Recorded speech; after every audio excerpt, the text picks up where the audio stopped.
আজকে দুটো আলোচনা বা দুটো ক্লাস, এবং আপনারা জানেন যে আজকের বিষয় প্রথমে ইমপ্রেশন সানরাইজ।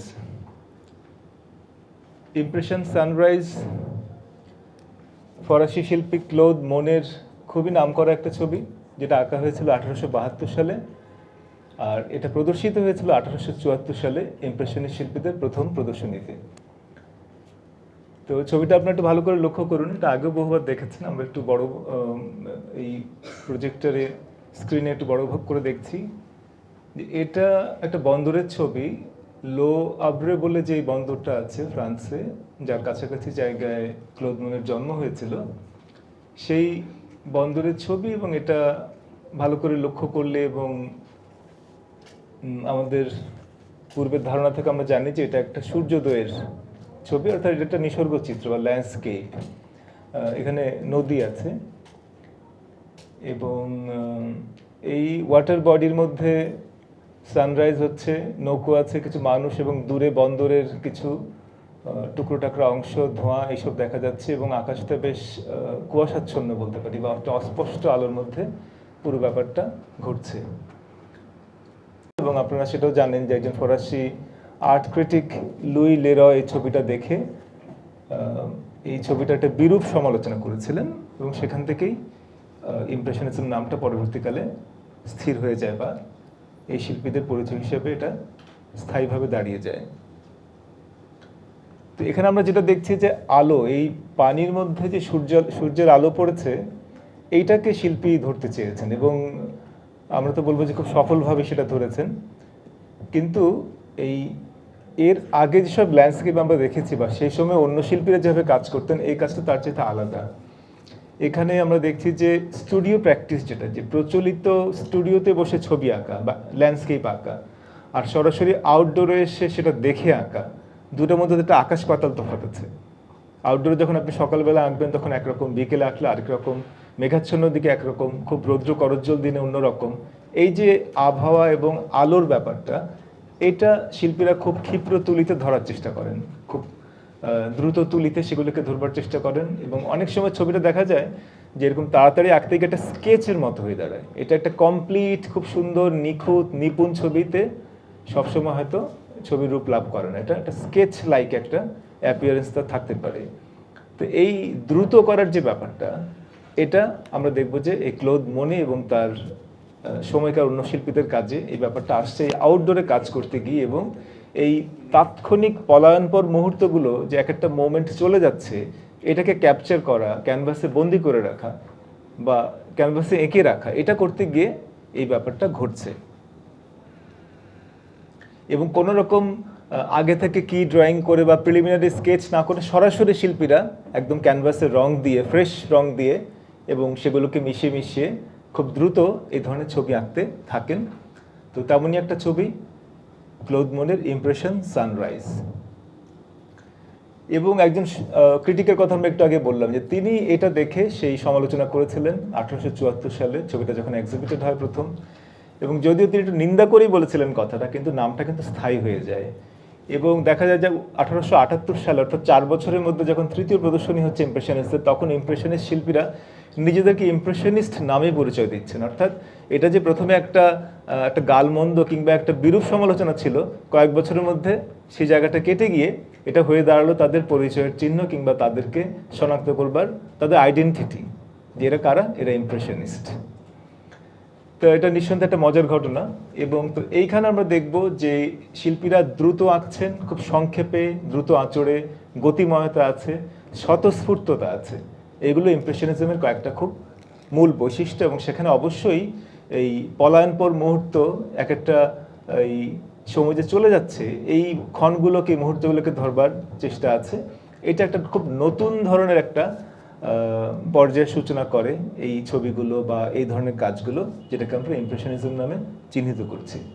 এই স্বতঃস্ফূর্ততা এটা খুব গুরুত্বপূর্ণ, এবং এই যে তাৎক্ষণিকতাকে ধরা, এটাও আরেকটা খুব গুরুত্বপূর্ণ বৈশিষ্ট্য। তা আমরা একটু এটার পশ্চাৎপটটা একটু দেখে নেব, যে সেই সময় আসলে প্যারিসে এই 1860-এর দশকে এই কয়েকজন শিল্পী পরস্পরের কাছাকাছি আসেন, পরস্পরের সঙ্গে পরিচিত হন, যারা মোটামুটি কাছাকাছি বিষয় এবং কাছাকাছি ভাবনা থেকে ছবি আঁকছিলেন। এবং তারা দেখা যাচ্ছে যে একাডেমিতে যে স্টাইলটা, যে রীতিতে ছবি আঁকা হতো, তারা সেখান থেকে বেরিয়ে আসতে চাইছেন এবং তারা নতুন একটা শিল্প রীতি তাদের কাজের মধ্য দিয়ে তৈরি হয়ে উঠছে ক্রমশ। এবং এই যে ঐতিহাসিক বিষয় নিয়ে কাজ করা, ধর্মীয় বিষয় নিয়ে কাজ করা, বা পোর্ট্রেট ধরে ধরে খুব নিখুঁত পোর্ট্রেট আঁকা একজন প্যাট্রনের বা পৃষ্ঠপোষকের, এই জায়গা থেকে বেরিয়ে তারা স্টিল লাইফ এবং ল্যান্ডস্কেপ এবং আরও নানা কিছু আঁকছেন। তো স্টিল লাইফ এবং ল্যান্ডস্কেপকে ঠিক এই একাডেমিক রীতিতে কিংবা সালোগুলোতে ততটা গুরুত্ব দেওয়া হতো না, কিন্তু তারা সেটাকে গুরুত্বপূর্ণ করে তুললেন তাদের কাজের মধ্য দিয়ে। এবং তারা খুব নিখুঁত, খুব মানে হাইলি ফিনিশড এবং খুব বাস্তবের হুবহু প্রতিরূপ এরকম কোনো কাজ কিন্তু তারা করছে না। তারা একটু স্কেচ লাইক কিন্তু খুব ঝলমলে এবং খুব ফ্রেশ কতগুলো কাজ করতে শুরু করলেন এই পর্যায় থেকে। এবং কিছু কিছু শিল্পীর কাজ যখন সালো থেকে রিজেক্টেড হয়, তখন সালন অফ দ্য রিজেক্টেড, এই রিফিউজ শিল্পীদের একটা আলাদা প্রদর্শনী কয়েকজন শিল্পী অ্যারেঞ্জ করলেন এবং সেখানে এই ধরনের শিল্পকর্মগুলো সামনে চলে আসতে শুরু করে। এবং দেখা যায় যে 1874 সালে কয়েকজন শিল্পী, যার মধ্যে ক্লোদ মোনে, পিয়ের অগুস্ট রেনোয়া, কামিয়ে পিসারো, আলফ্রেড সিসলে, পোল সেজান এবং বার্থা মরিসো, এডগার দেগা, এরা তাদের এক ফটোগ্রাফার বন্ধু, যিনি নাদার নামে পরিচিত, তার স্টুডিওতে, তার একটা বড় একটা স্পেসে প্রথম এক্সিবিশন করেন, যেটাকে আমরা প্রথম ইমপ্রেশনিস্ট এক্সিবিশন হিসেবে জানি সেটার কথা। এবং এখানে নানা ধরনের শিল্পী ছিলেন, একটা ডাইভার্স গ্রুপ যেটাকে আমরা বলছি। এবং প্রথম দিকে এখানে মোনে, রেনোয়া, সিসলে এরা ছিলেন, পরে পিসারো, সেজান, মরিসো এবং দেগা এবং মানে এরাও এখানে যুক্ত হন।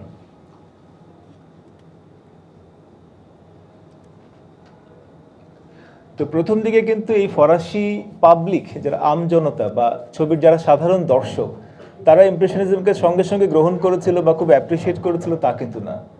তারা এটা নিয়ে একটু সন্দিহানি ছিল, এটা ঠিক বুঝতে পারছিল না। তাদের মন্তব্য লুই লেরো সাহেবের মতো একটু বিরূপী ছিল। কিন্তু ক্রমশ দেখা যাবে যে তারা এটাকে অ্যাপ্রিসিয়েট করতে পারছে বা বুঝতে পারছে যে শিল্পীরা কি করতে চাইছেন। এবং আর্ট ডিলার, কয়েকজন আর্ট ডিলার, বিশেষ করে পল দুরান রুয়েল বলে একজন আর্ট ডিলার, তিনি এই কাজগুলোকে খুব অ্যাপ্রিসিয়েট করেন, সংগ্রহ করেন, এমনকি বিদেশে লন্ডনে, নিউ ইয়র্কে কিছু এক্সিবিশনের চেষ্টা করেন বা আয়োজন করেন।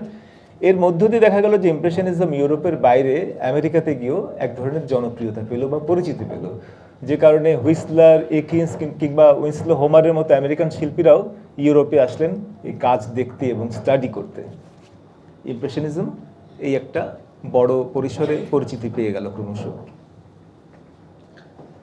আর আরেকটা ঘটনার কথা আমরা উল্লেখ করব যে 1852 সালে নেপোলিয়ন দ্য থার্ড বা তৃতীয় নেপোলিয়ন, ইনি নেপোলিয়ন বোনাপার্টের ভাগ্নে, এই তৃতীয় নেপোলিয়ন তিনি ফ্রান্সের সম্রাট হলেন এবং তিনি একটা বড় প্রকল্প নিলেন যে প্যারিসকে আধুনিকায়ন করবেন। এবং তিনি একজন নগর পরিকল্পক এই ব্যারন হাউসম্যানকে দায়িত্ব দিলেন যে আমি প্যারিসকে ঢেলে সাজাতে চাই, প্যারিসকে সমৃদ্ধির একটা প্রতীকে রূপান্তরিত করতে চাই। তখন যেটা করলেন যে প্রচুর গাছ লাগানো হলো এবং যে কোনো গাছ নয়, ট্রি লাইন বুলভার, অর্থাৎ যে ছায়াবিথি, রাস্তার দুই ধারে পরিকল্পিতভাবে লম্বা লম্বা বড় বড় গাছ, যেটা ছায়া দেবে, যেটা পুরো রাস্তার ভিউটাকে পাল্টে দেবে। এবং প্রচুর স্কোয়ার, চত্বর তৈরি হবে, পার্ক তৈরি হবে এবং নতুন নতুন পৌর ভবন, এই সবটা মিলে দেখা গেল যে একটা খুব নতুন ঝলমলে একটা শহরের আবির্ভাব, একটা সামনে চলে এলো এই শহরটা প্যারিস। এবং এই শহরেই তখন শিল্পী, লেখক যারা তখন কাজ করছেন, লিখছেন, আঁকছেন, এটাকে ঘিরে তাদের লেখালেখি এবং তাদের ছবি আঁকার জগতে আমরা দেখব তার মধ্যে এই শহরটা একটা বড় স্থান করে নিচ্ছে। এবং এটা ইউরোপের একটা প্রধান একটা নতুন কেন্দ্রে পরিণত হলো প্যারিস, এই নেপোলিয়ন দ্য থার্ডের এই উদ্যোগের মধ্য দিয়ে। আমরা দুজন ব্যক্তিকে দেখতে পাচ্ছি, বাঁদিকে ফটো শার্ল বোদলেয়ার। আপনারা শার্ল বোদলেয়ার তাঁর কবিতা এই নামে বুদ্ধদেব বসুর যে অনুবাদ বইটি আছে, আপনারা অনেকে হয়তো পড়েছেন বোদলেয়ারের কবিতা। আর ডান দিকে আমরা দেখছি এমিল জোলা, এটা তার একটা পোর্ট্রেট। এমিল জোলা বিখ্যাত লেখক, যার জার্মিনাল কিংবা নানা এসব উপন্যাস নিশ্চয় আপনাদের অনেকের পড়া, ইংরেজি অনুবাদে কিংবা বাংলা অনুবাদে। এই দুজন, বাঁদিকে একজন কবি এবং শিল্প সমালোচক, আর ডান দিকে একজন ঔপন্যাসিক, কথা সাহিত্যিক। তো এরা ছিলেন ইমপ্রেশনিস্টদের বন্ধুস্থানীয়, তাদের সমসাময়িক এবং দুজন খুবই গুরুত্বপূর্ণ ব্যক্তি। ফলে এই লেখক, শিল্পী, কবি, সমালোচক এই সবটা মিলেই যে একটা বড় ধরনের সমন্বয়, অর্থাৎ লেখকরা আলাদা নন, শিল্পীরা আলাদা নন, সবার মধ্যে একটা আদান প্রদান আছে। আমরা শিল্পকলা একাডেমিতে যখন আসি তখন দেখতে পাই যে আমরা নানা ধরনের সৃজনশীল মানুষদের সঙ্গে একত্র হই, কথাবার্তা বলি, বিনিময় করি। তো এই ফরাসি দেশেও সেই সময় আমরা দেখবো যে এই বিনিময়গুলো ঘটছিল, যেটা আমাদের দেশের সাহিত্য জগতে, শিল্প জগতে বরাবরই ঘটে। 50-এর দশকে ঘটতো, 60-এর দশকে ঘটতো, এখনো নানা মাত্রায় ঘটছে। আচ্ছা, তাহলে আমরা প্রথমে ক্লোদ মোনেকে দিয়ে আলোচনাটা শুরু করব। তার ছবি তো আমরা একটা দেখলামই। তো ক্লোদ মোনে, আপনি দেখতে পাচ্ছেন সালটা 1840 সালে তার জন্ম এবং 1926 সালে তার মৃত্যু। তো ইমপ্রেশনিজম বলতে যদি একজন শিল্পীকে বোঝায় তাহলে ক্লোদ মোনেকে বোঝায়, যদি একজনের কথা বলি, যদি শিল্পী আরও আছেন। ক্লোদ মোনের কথা কেন বোঝায়? কারণ তিনি এই ধারায় কাজ করেছেন, এই ধারার সূত্রপাত হয়েছিল, বিশেষ করে নামটা হয়েছিল তার এই ছবি থেকে। তিনি এটার একজন নেতৃস্থানীয় শিল্পী। এবং ক্লোদ মোনে, যেটা আমরা দেখে বললাম যে সেই বন্দরের কাছে যে সি পোর্ট, যেটা সিন নদীর মোহনায় যেই লে হাভরে বলে সি পোর্টটা, তার কাছে তার জন্ম, এবং সেখানে তিনি বারে বারে ফিরে গেছেন প্যারিসে থিতু হওয়ার পরেও। এবং সেই বন্দরের ছবিটাই এঁকেছেন তিনি, অমর করে রেখেছেন এই ইমপ্রেশন সানরাইজ ছবিটাতে। এবং ট্রেডিশনাল ল্যান্ডস্কেপ পেন্টিং থেকে এটা একেবারেই একটা বেরিয়ে সেটা নতুন ভাষা বা নতুন ধরন এই পেন্টিংয়ের মধ্য দিয়ে দর্শকদের সামনে এলো। এবং যারা ঠিক দীক্ষিত দর্শক নয়, আপনাদের মতো এরকম ছবি দেখে অভ্যস্ত নয়, এটা নতুন দর্শক, আজকে প্রথম ছবিটা দেখলেন, তিনি হয়তো এটা দেখে খুব বেশি অ্যাপ্রিসিয়েট করতে পারবেন না। কারণ তিনি একটা নিখুঁত, খুব ফাইন ফিনিশড একটা ছবি চান, যেখানে একটা ফটোগ্রাফের মতো, যেটা দেখলে মনে হবে যে হ্যাঁ, এটা আমি চাক্ষুষ করছি।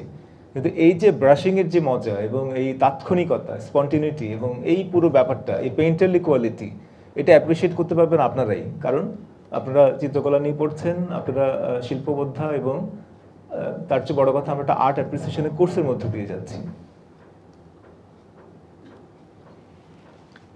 কিন্তু এমন নয় যে 1872 সালে আঁকা এবং 1874 সালে প্রদর্শিত ইমপ্রেশন সানরাইজ ছবিটার মধ্য দিয়ে ইমপ্রেশনিজমের সূচনা হলো। ওই ছবিটা থেকে এটা, এই আন্দোলনটা বা এই ধরনটা, এই রীতিটা সামনে চলে এলো, এটার নামকরণ হলো একটু নিন্দার ছলে। কিন্তু তার আগে থেকে কিন্তু মনে এই ধরনের ছবি আছেন, যার প্রমাণ হচ্ছে এই ছবিটা। এবং এতে আমরা দেখব যে এটা একটা জায়গা সিন নদীর কাছে, এবং সেটা লা গ্রেনুইয়ের এই জায়গাটায় একটা স্পা আছে, যেই বেদিং রিসোর্ট, যেখানে স্নান করে, গোসল করে, স্পা। এখানে নৌকো নিয়ে ঘোরাফেরা করা যায়, একটা বোট নিয়ে। এবং এখানে ফ্লোটিং রেস্টুরেন্ট আছে, ক্যাফে আছে। তাহলে এই জায়গাটায় মধ্যবিত্তরা তারা জড়ো হয়, তারা এখানে সময় কাটায়। তো এইরকম একটা জায়গা ক্লোদ মোনে এবং রেনোয়া গিয়েছিলেন, দুজনই ছবি এঁকেছিলেন। আমরা মনের ছবিটা দেখছি, আমরা পানিগুলো যদি দেখি, যে পানিতে যে রিফ্লেকশন, এই রিফ্লেকশনটা কিন্তু পানির রং কি হয়, পানির কী রং হয়, পানি তো স্বচ্ছ, পানির মধ্যে নানা রং প্রতিফলিত হয়। তিনি কিন্তু চওড়া ব্রাশ দিয়ে যে রঙগুলো পড়েছে আশপাশ থেকে, সেই রঙগুলোকে আঁকার ফলে কিন্তু পানিটা এরকম টলটলে, একেবারেই মনে হচ্ছে পানিতে ঝাঁপ দেওয়া যাবে চাইলে। পানিটা এতটাই জ্যান্ত, জলজ্যান্ত, বাস্তব হয়ে উঠেছে। কিন্তু এঁকেছেন কিন্তু ব্রাশের চড়া চড়া আঁচড় দিয়ে, পোঁচ দিয়ে, অর্থাৎ খুব ধরে ধরে সূক্ষ্মভাবে আঁকেননি, যেভাবে মোনালিসা এঁকেছিলেন লিওনার্দো দা ভিঞ্চি। এটা কিন্তু সেভাবে আঁকা নয়। এটা একটা নতুন শিল্প ভাষা তৈরি হচ্ছে, এই আঁচড় দিয়ে, ব্রাশ স্ট্রোক রেখে, ফ্রেশ রং দিয়ে ছবি আঁকার।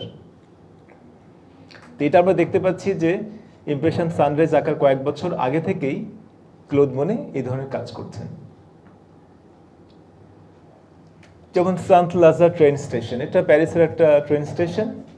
এবং ট্রেন স্টেশনতে লক্ষ্য করুন যে এটা একটা, এই আধুনিক নগরের নানা বিষয়, তারা যে কেবল ল্যান্ডস্কেপে নদী কিংবা নিসর্গ আঁকছেন তা নয়, এই নগরের নানা অনুষঙ্গ তারা তাদের পেন্টিংয়ে নিয়ে আসছেন। স্টেশনে ধোঁয়া বেরোচ্ছে, ভকভক সাউন্ড হচ্ছে, এই সবে যেটা এনার্জির ব্যাপার আছে, এই গতি, শক্তি, সাউন্ড এবং এই সব কিছু মিলে এই যে পরিবেশটা এবং এই যে ধোঁয়াচ্ছন্ন, এইটাকে তিনি ধরতে চেয়েছেন তার ক্যানভাসে। এবং তো এই আরবানাইজড প্যারিস, যেটা যে নগরায়ণ শুরু হয়ে গেছে এবং সব কিছুর মধ্যে একটা কেবল নিসর্গ নয়, এর মধ্যে যান্ত্রিকতা আছে, এর মধ্যে নানা যন্ত্রের অনুষঙ্গ আছে, নানা ব্যস্ততা আছে এবং নগর জীবনের নানা দিক আছে। তো এইগুলোকে তারা তুলে আনতে শুরু করছেন এবং ক্লোদ মনের এই পেন্টিংটা তেমনই একটা পেন্টিং।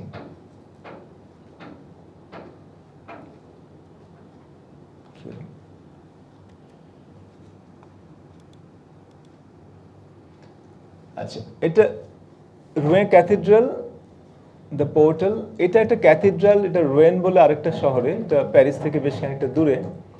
ক্যাথিড্রালটা এখনো আছে, বেশ বড় ক্যাথিড্রাল। এবং এই ক্যাথিড্রালটার যেই ফাসাদ বা এই সামনের দিক, এই সামনের দিকটা উল্টো দিকের একটা ভবন থেকে বহুদিন লক্ষ্য করেছেন ক্লোদ মনি, এবং সেটাকে তিনি অন্তত 20 বার এঁকেছেন।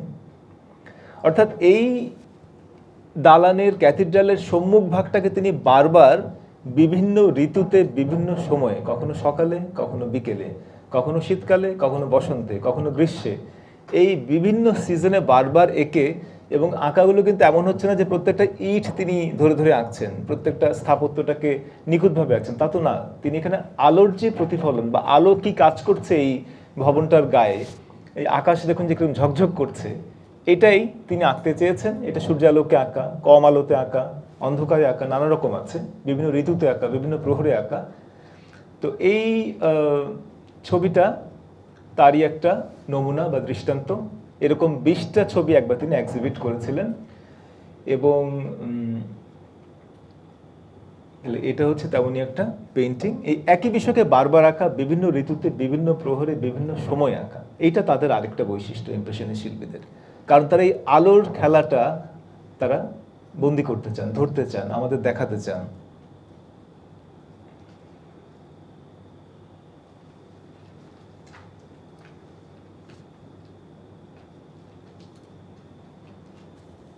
ক্লোদ মনে ছবি আঁকছেন এই নৌকোতে, বোটে। একজন ভদ্রমহিলা আছেন, তিনি ক্যানভাসে ছবি আঁকছেন। এই ছবিটা ক্লোদ মনের আঁকা নয়, এটা এঁকেছেন তার বন্ধু এদুয়ার মানে। এদুয়ার মানে, এই মনে এবং মানে নিয়ে একটা সংশয় আমাদের কারো কারো হয়। গত দিন আপনারা বলছিলেন একজন, এবং আমি যখন ছাত্র ছিলাম তখন ওটা আমারও কনফিউশন হতো। সেই আলোচনাটা আমরা পরে আসবো, যে মানে কে মনে কে, কি করে তাদের আলাদা করবো। তো এদুয়ার মানে, যিনি এর আগে আমরা রিয়েলিজম পড়তে গিয়ে তার আলোচনা করেছি, তিনি সেই ইজমও ছিলেন, তিনি আবার ইমপ্রেশনিজমও ছিলেন। তিনি দুটো ধারাতে কাজ করেছেন, এদের সঙ্গে তার খুব ঘনিষ্ঠ বন্ধুত্ব হয়। দেখুন যে তিনি ক্লোদ মনে যে নৌকোয় করে ছবি আঁকছেন, সেইটা ক্যানভাসে এঁকেছেন এদুয়ার মানে। এটা এঁকেছেন সেই প্রথম ইমপ্রেশনিস্ট এক্সিবিশনের বছরে 1874 সালে। এটা জন সিঙ্গার সার্জেন্টের ছবি কিন্তু আমরা দেখেছি এর আগে। এবং সার্জেন্ট এঁকেছেন ক্লোদ মনে একটা বনের ধারে গিয়ে ছবি আঁকছেন, ল্যান্ডস্কেপ করছেন। এটা সার্জেন্ট তার ক্যানভাসে এটাকে অমর করে রেখেছেন। তাহলে এইভাবে তারা আউটডোরে গিয়ে কাজ করতেন, নৌকোয় এবং এরকম জায়গায়, বনের ধারে এবং নানা জায়গায়। তো এবং অন্য শিল্পীদের ছবির মধ্য দিয়ে আমরা সেরকম কিছু সাক্ষ্য এখানে উপস্থাপন করলাম।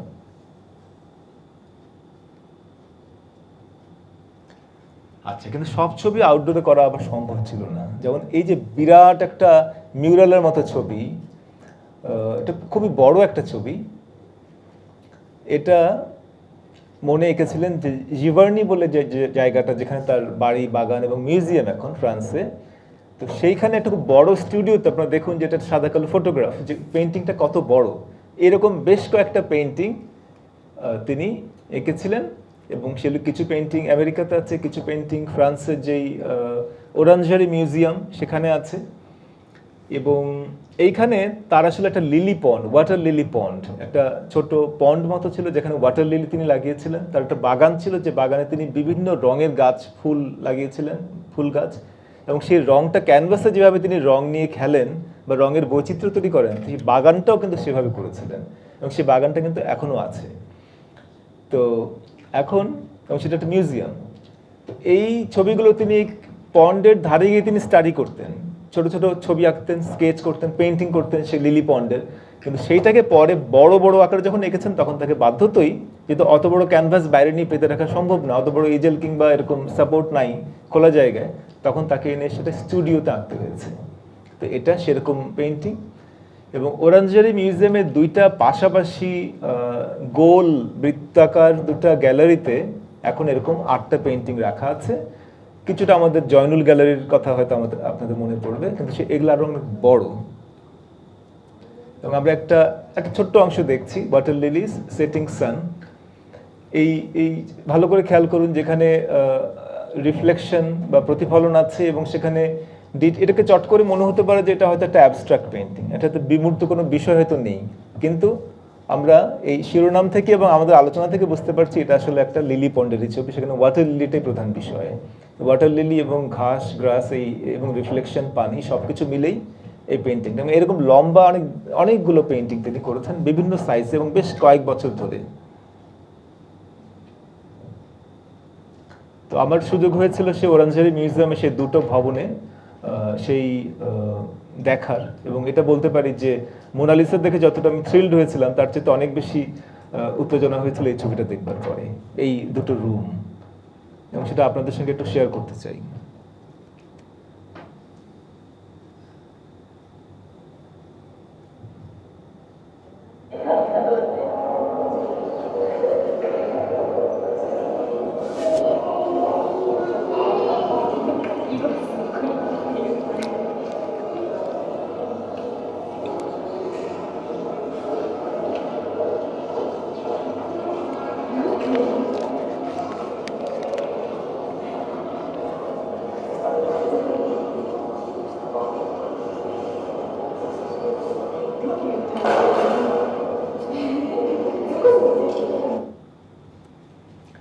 আচ্ছা, আপনি দেখলেন যে এই পাশাপাশি দুটো কক্ষে আমরা একটা কক্ষে দেখলাম। তো এই ভিডিওটা আমার করা নয়, কারণ আমি ব্যাটারি চার্জ যেহেতু ফুরিয়ে যায় আমি ভিডিও করিনি, এটা আমি সংগ্রহ করলাম নেট থেকে।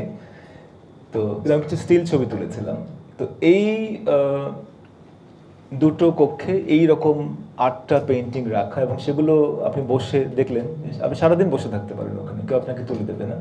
আপনি বসে এবং কাছে গিয়ে দেখতে পারেন, আবার বসতে পারেন, আবার ঘুরে আবার আসতে পারেন, এবং সারাদিনই এটা দেখাটা এক ধরনের ধ্যানের মতো, যে ডিটেলগুলো দেখা, যে কিভাবে তিনি পুরো এই লিলি পন্ডকে কিভাবে স্টাডি করেছেন, কিভাবে দেখেছেন এবং এঁকেছেন, এবং অনেক বছর ধরে তিনি এই কাজগুলো করেছেন। এখন যাকে দেখছি ইনি গুস্তাভ কাইয়েবথ, আরেকজন শিল্পী যার জন্ম 1848 সালে এবং মৃত্যু 1894 সালে। ইনি ইমপ্রেশনিস্টদের একজন এবং তাদের পৃষ্ঠপোষক। এবং ইনি যখন ফটোগ্রাফি আসছে তখন তিনি ক্যামেরা নিয়ে এই ফটোগ্রাফি যেটা আর্ট ফর্ম, এটা যে একটা শিল্প মাধ্যম, এটা কেবল ছবি তোলার একটা যন্ত্র না, ফটোগ্রাফি ইটসেলফ একটা আর্ট ফর্ম, এইটা যারা বুঝতে পেরেছিলেন তাদের মধ্যে কাইয়েবথ নিজেও একজন। তিনি ফটোগ্রাফিতে খুব আগ্রহী ছিলেন। এটা কাইয়েবথের সেলফ পোর্ট্রেট আমরা দেখছি। এটা ফটোগ্রাফি নয়, তো আমরা জানি যেটা একটা পেইন্টিং। এবং দ্য ফ্লোর স্ক্র্যাপার্স, এই কাঠের ফ্লোরটা ঘষে, রেদা দিয়ে ঘষে এটাকে সমান করছে বা এটা চেঁচে তুলছে, এইটা হচ্ছে ছবির বিষয়। 3জন লোক এবং দূরে জানলার মধ্যে লোহার যেই শিক বা এসব আছে, সেখানে একটা আয়রনের কিছু লোহার কাজ আছে দেখছেন, নকশা আছে। এবং এখানে যেই 3টে লোক কাজ করছে, আর এরা ডান দিকের লোকটা দেখুন যে একটু ঘাড় কাত করে আছে, তাতে মনে হচ্ছে যে এরা বোধহয় এই দুজন বোধহয় একটা কথা বলছে, একটা কনভারসেশন চলছে, যেটা তাৎক্ষণিকতা, একটা বিশেষ মুহূর্তকে ধরা, এটা ইমপ্রেশনিস্টদের যেটা একটা বৈশিষ্ট্য। এবং দেখুন যে এই যেই কাঠের যেই চেঁচে তোলা অংশগুলো আছে, একটু কুণ্ডলি পাকানো ছোট ছোট পড়ে আছে, এবং ওই দূরে যেই জানলার মধ্যে যে নকশাগুলো করা আছে লোহার, ওটা একটু একটু কার্ভ লাইন দিয়ে তৈরি করা। এই কার্ভ লাইন বা কার্ল, এরকম কুণ্ডলির কতগুলো রিপিটেশন আছে, যেগুলো নানাভাবে বিভিন্ন জায়গায় তিনি ডিস্ট্রিবিউট করেছেন শিল্পী। এবং এরা কোনো বীর না, কোনো হিরো নয়, কোনো বিখ্যাত লোক নয়, এরা কাজ করছে। এবং এটা আরবান সাধারণ নাগরিক পরিসরে কয়েকজন কাজ, যারা এরকম এই পেশাটা তাদের পেশা। তো এটা অনেকটাই ফটোগ্রাফিক একটা ধরন আছে, কারণ তিনি তো আমরা বললাম যে তিনি ফটোগ্রাফিতেও খুব আগ্রহী ছিলেন, এবং তিনি অন্য ইমপ্রেশনিস্টদের তুলনায় অনেকটা বাস্তবানুগভাবে আঁকতেন অনেক সময়, সবসময় না হলেও অনেক সময়।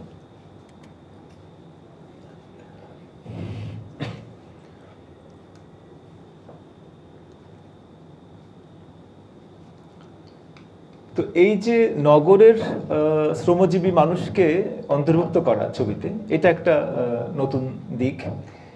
এবং আমরা দেখছি যে এখানে যে এই ছবিটা আপনাদের কেমন লাগছে, এটা যারা আজকে প্রথম দেখলেন? আমরা কি রিলেট করতে পারছি, মানে ছবিগুলোকে আমাদের স্পর্শ করছে? বা আরেকটা ছবিতে যাই, এটা আপনারা অনেকেই দেখেছেন, প্যারিস আর রেনিতে। এটা প্যারিসের একটা বৃষ্টির দিনের ছবি, এবং বৃষ্টিটা পানিতে দেখুন, পানিতে নয়, যে রাস্তায় কিভাবে বৃষ্টিটা কিছু কিছু জায়গায় জমে আছে ইটের খাঁজে খাঁজে, অ্যাসফল্টে। এবং এখানে এই যে আমরা যে নগরায়ন হয়েছে, বললাম যে নেপোলিয়ন দ্য থার্ডের সময় যে প্যারিসকে আবার প্রচুর ভবন তৈরি হয়েছে, প্রচুর স্কোয়ার এবং নানা বুলভার ইত্যাদি, এই যে এইরকম সব জায়গা তৈরি হয়েছে। এবং এখানে যেটা লক্ষ্য করবার, যে এই যে ছাতাটা, এই যে ছাতাগুলি, এই অনেকগুলো ছাতা, বৃষ্টির দিনে ছাতা থাকবে, তো স্বাভাবিক, কিন্তু এই ছাতাটাকে পরিকল্পিতভাবে তিনি যে রিপিট করেছেন, এবং একটা একটা রিদম তৈরি হয়েছে, একটা ছন্দ তৈরি হয়েছে। এবং একদম ডান দিকে দেখুন যে ভদ্রলোক আর ভদ্রমহিলা যারা এক ছাতা দিয়ে যাচ্ছেন, তারা তাকিয়ে আছেন ওই পাশটায় কোথাও। তো আমাদের চোখটা আবার ওদেরকে ফলো করে, অনুসরণ করে হয়তো ওই দিকে যাবে।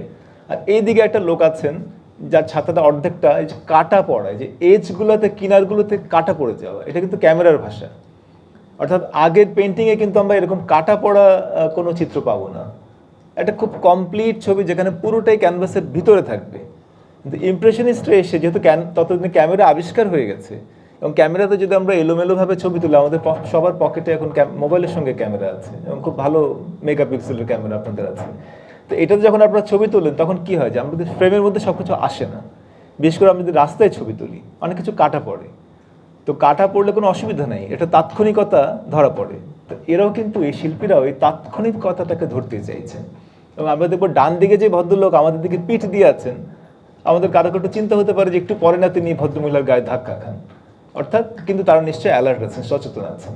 তাহলে এই যে তাৎক্ষণিক একটা মুহূর্তকে ধরা, এইটা ইমপ্রেশনিজমের একটা খুব বড় বৈশিষ্ট্য।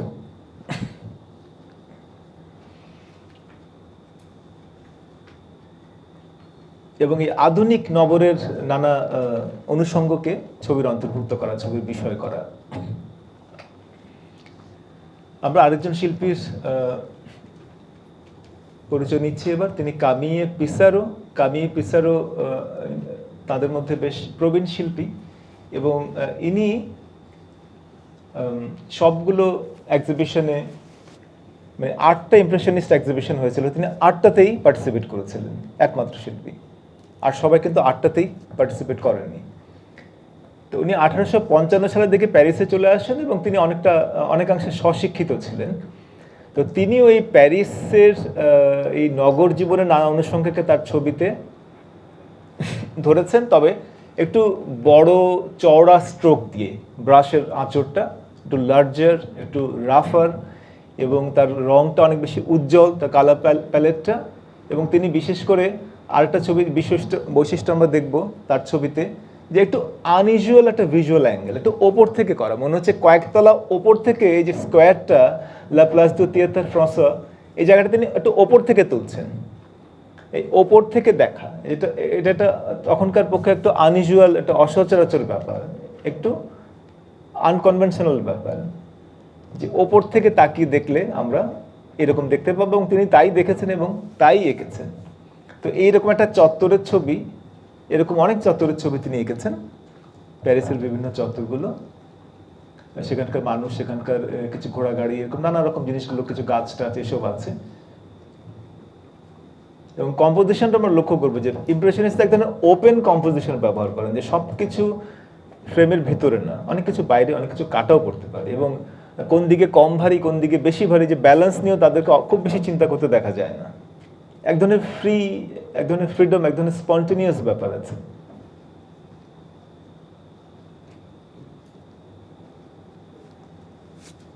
তো এটা, এখানে আমরা যে ফটোগ্রাফের সঙ্গে যে আমরা কিছু মিলের কথা বললাম, এখানেও দেখা যাবে যে ফটোগ্রাফের উপর থেকে ছবিটা তুললে যা দাঁড়াতো, এবং এই যে ভিউ পয়েন্টের ব্যাপারটা, এটা তার সঙ্গে একটা সাদৃশ্য আছে বা মিল আছে। বা আরেকটা ছবি ধরুন, সে একই জায়গা, একটু অন্য জায়গা থেকে, একটু অন্য দিক থেকে ধরা, অন্য কোণ থেকে ধরা, পিসেরোর আঁকা আরেকটা অয়েল পেন্টিং। অনেক দূর পর্যন্ত চলে যাচ্ছে। এই প্যারিসটা তখন এই নেপোলিয়ন থার্ডের সময় যখন এই নগরায়ণটা ঘটলো, তখন এই প্যারিসের এই ভিউটা তৈরি হলো সেই 1852 সাল থেকে।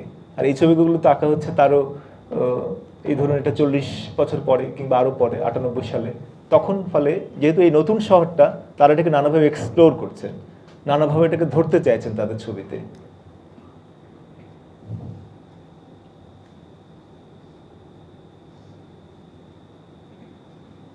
আরেকটা ছবি, দ্য বুলভার মমার্থ।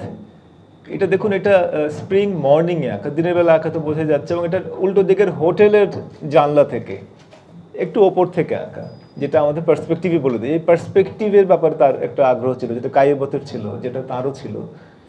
এবং এই অনেক দূর পর্যন্ত যে দিগন্তে বিলীয়মান একদম ভ্যানিশিং পয়েন্ট পর্যন্ত রাস্তাকে ধরা, এটা দিনে আঁকা ছবিটা।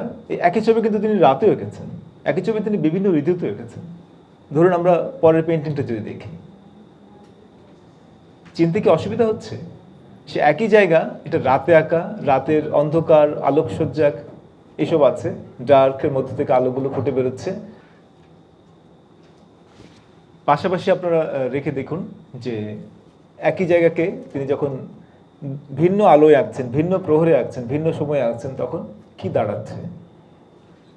তো এইটা তাদের কাছে খুব গুরুত্বপূর্ণ, এই আলো এবং প্রহরের বদলের মধ্য দিয়ে তাৎক্ষণিক এক একটা মুহূর্তকে, এক একটা সিজনকে, এক একটা টাইমকে ধরা। না, আমরা দুটো রাখলাম, তিনি আরো বিভিন্ন সময় এঁকেছেন। আমরা দুটো বেছে নিয়েছি আমাদের দেখবার বা বোঝার সুবিধার জন্য।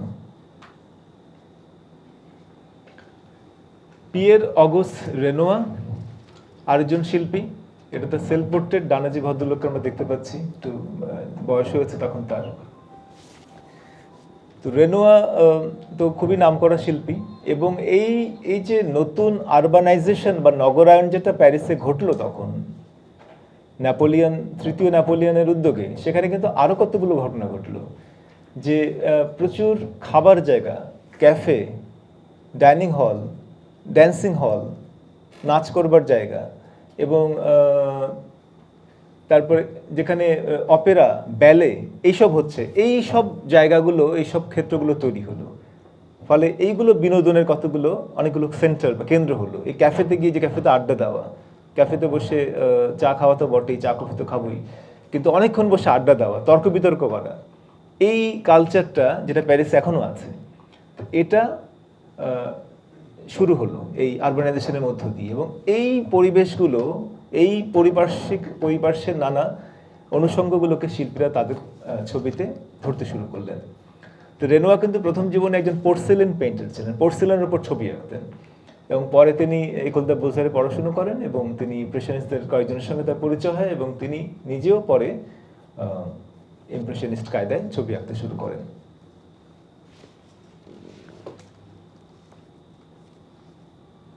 দ্য নিউ ব্রিজ, এটা একটা ব্রিজ, আকাশটা দেখুন কিরকম ঝকঝক করছে, তাতে মনে হচ্ছে যেন শরৎকালের মেঘ।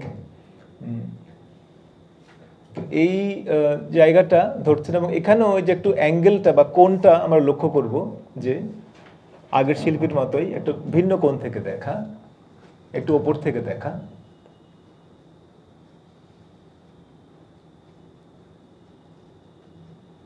এই যে আমরা প্রচুর ড্যান্সিং হলগুলোর কথা বললাম, যে নাচের জায়গা, খাবার জায়গা ইত্যাদি। এই যে ডান্স অ্যাট ল মুলোদোলা গালাত, এই যে একটা ড্যান্সিং হলে নাচের দৃশ্যটা আপনারা দেখুন, যে কেউ বসে আছেন, কেউ দাঁড়িয়ে আছেন, কেউ দুজনে মিলে নাচছেন, কোনো কাপল বা জুটি, এবং কেউ কথা বলছেন, কেউ আমাদের দিকে তাকিয়ে আছেন, কেউ অন্যদিকে। এই এই সবটা অনেকটা প্রসার, মানে অনেকটা স্পেস বা অনেকটা জায়গাকে তিনি ধরেছেন। এবং এখানে আলো ছায়ার যে ব্যাপারটা, এই আলো ছায়াকে তিনি নানাভাবে ছড়িয়ে দিয়েছেন, এবং এই সবটা মিলে বেশ একটা বর্ণিল, খুব একটা ঝলমলে, খুব কালারফুল একটা দৃশ্য, যেটা এই নাচের যে মুড বা মেজাজ, তার সঙ্গে অবশ্যই এটা যায়, যে একটা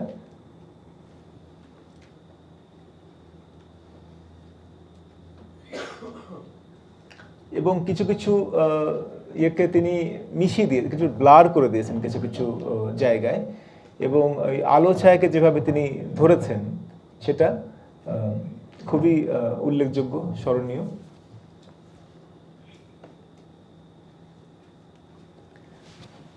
রেনোয়ার আরেকটা খুবই নামকরা ছবি luncheon on the boating party. এই বোটিং পার্টিতে তার পরিচিত কয়েকজন মানুষ, এখানে শিল্পীও আছেন, তার বান্ধবী আছেন, অনেকে আছেন, তো এরা এখানে পোজ দিয়েছেন তার জন্য, এরা মডেল রয়েছেন। তো এদেরকে বসিয়ে দাঁড় করিয়ে তিনি এদেরকে বিষয় করে তিনি ছবিটা এঁকেছেন, এবং এখানে তিনি কয়েকটা জিনিসকে একত্র করেছেন, কম্বাইন করেছেন। যে ফিগার, প্রচুর ফিগার আছে এখানে নানা ভঙ্গিতে। স্টিল লাইফ, এখানে সামনে যেই বোতল, গ্লাস, এই নানা কিছু আছে, পানপাত্র ইত্যাদি, সেখানে যদি ভালো করে দেখা যায় যেভাবে আলোটা ঝলকাচ্ছে, হাইলাইটগুলোকে যেভাবে দিয়েছেন, যেভাবে মিডল টোন দিয়েছেন, জিনিসটা যে কাচের, হ্যাঁ কাচের যে ব্যাপারটা ফিল করা যাচ্ছে, বোঝা যাচ্ছে। তো এবং এই ফিগার, স্টিল লাইফ এবং ল্যান্ডস্কেপ, এই যে পেছনে কিন্তু ল্যান্ডস্কেপ আছে, হ্যাঁ ব্যাকগ্রাউন্ডে, পটভূমিতে, এই তিনটাকে তিনি একত্রে একটা ছবির মধ্যে কম্বাইন করছেন খুবই দক্ষতার সঙ্গে বা পরিকল্পিতভাবেই বলবো। তো এই রকম নানা বিষয় আমরা ইমপ্রেশনিস্টের পেইন্টিংয়ে দেখতে পাবো।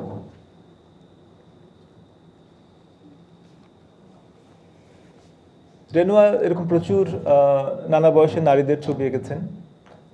তো এটা একজন young girl with red hair, আমরা দেখছি তার লাল চুল, একটি তরুণী।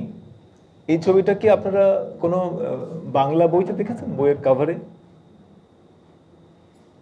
কোন ফরাসি দেশ নিয়ে লেখা একটা ভ্রমণ কাহিনীর প্রচ্ছদে?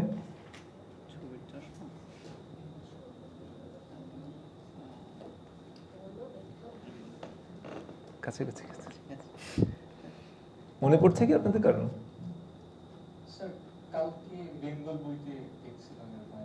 তাই, আচ্ছা সেটা তাহলে আমি আপনাদের দেখাই। ছবির দেশে, কবিতার দেশে আপনারা অনেকে পড়েছেন, অনেকেই পড়বেন। এটা ফরাসি দেশ ভ্রমণের কাহিনী, এবং এখানে শিল্পীদের কথা, লেখকদের কথা আছে। এখানে দেখুন যে ইনি আমাদের কবি লেখক সুনীল গঙ্গোপাধ্যায় এই ছবিটা রেনোয়ার ব্যবহার করেছেন তার কাভার বইয়ের প্রচ্ছদ হিসেবে। প্রচ্ছদ শিল্পী এটাকে দিয়ে প্রচ্ছদ করেছেন। আচ্ছা, এবার আমরা যাকে দেখছি নি এদুয়ার মানে, ক্লদ মোনে, এদুয়ার মানে, দুজন আলাদা মানুষ। এদুয়ার মানে বয়সে একটু বড়, কারণ উনি আগে রিয়েলিজমের কাজ করেছেন, পরে উনি ইমপ্রেশনিজমে এসেছেন। আর ক্লদ মোনে একটু ইয়াঙ্গার, আমরা পরে তাদের তুলনা করব। তো উনিও এই প্যারিসের যে এই নাইট লাইফ, নৈশ জীবন, এই রাতের নানা ঘটনা, সেই বারে, রাস্তায়, বুলভারে, নাইট ক্লাবে, এই নানা কিছু তিনি তার ছবিতে সেগুলো এঁকেছেন। এবং তার একটা খুব বিখ্যাত ছবি আছে, এটা আপনারা অনেকেই দেখেছেন। এই বারের ছবিটা, এই যে মহিলা যিনি এখানে পরিবেশকের কাজ করছেন, তো তিনি একেবারে ফ্রন্টাল, একদম মাঝামাঝি এসে দাঁড়িয়েছেন, তার সামনে নানা উপকরণ সাজানো, এবং পেছনে তাকালে আমরা দেখবো যে সেখানে অনেক লোক বসে আছে, অর্থাৎ এরা সবাই সেখানে খেতে, আলোচনা করতে এসছে, জড়ো হয়েছে। বোঝা যাচ্ছে কি পেছনের মানুষগুলোকে একটু ঝাপসা হয়ে আছে, যেহেতু একটু দূরে, এবং ওইভাবে কুইক ব্রাশিংয়ে আঁকা, এবং ব্রাশগুলোকে ওইভাবে ধরে আঁকা হয়নি যে তার সবকিছু বোঝা যাবে, একটু ছেড়ে দেওয়া হয়েছে। আর এই মহিলার ডান দিকে একটা আরেকজনকে পিঠ দিয়ে দেখতে পাচ্ছি। তো এটা নিয়ে একটা বড় ধরনের প্রহেলিকা, একটা কনফিউশন আছে যে এটা কি তার ছায়া নাকি এটা আরেকজন। হ্যাঁ, এটাকে নানাভাবে ব্যাখ্যা করা যায়, নানাভাবে ব্যাখ্যা করা হয়। তো এই ছবিটা আমাদেরকে ভাবায়, অর্থাৎ দর্শক যখন এটা দেখেন তিনি একটু পাজল বোধ করতে পারেন এবং সেটাকে এক্সপ্লোর করতে চেষ্টা করেন। এবং এই ছবিতে অনেকগুলো মানে চিত্রগতভাবেও নানা কৌশল এবং নানা এমন কতগুলো বিষয় তিনি ব্যবহার করেছেন যেটা ছবিটাকে অনেকক্ষণ দেখতে আমাদের উৎসাহিত করে। তো আমরা আশা করবো যে আপনারা ছবিটা আলাদা করে পরে দেখবেন। আমাদের তো সময় সীমিত, 6:30 পর্যন্ত এই পর্বটা, আমরা অতক্ষণ দেখতে পারবো না। আমরা তার আরেকটা ছবি দেখব, the railway, the guard, সান্ট Lazar. এই সান লাজার আরেকটা রেলওয়ে স্টেশন। এখানে এক ভদ্রমহিলা এবং সম্ভবত তার কন্যা, এরা এখানে আছেন।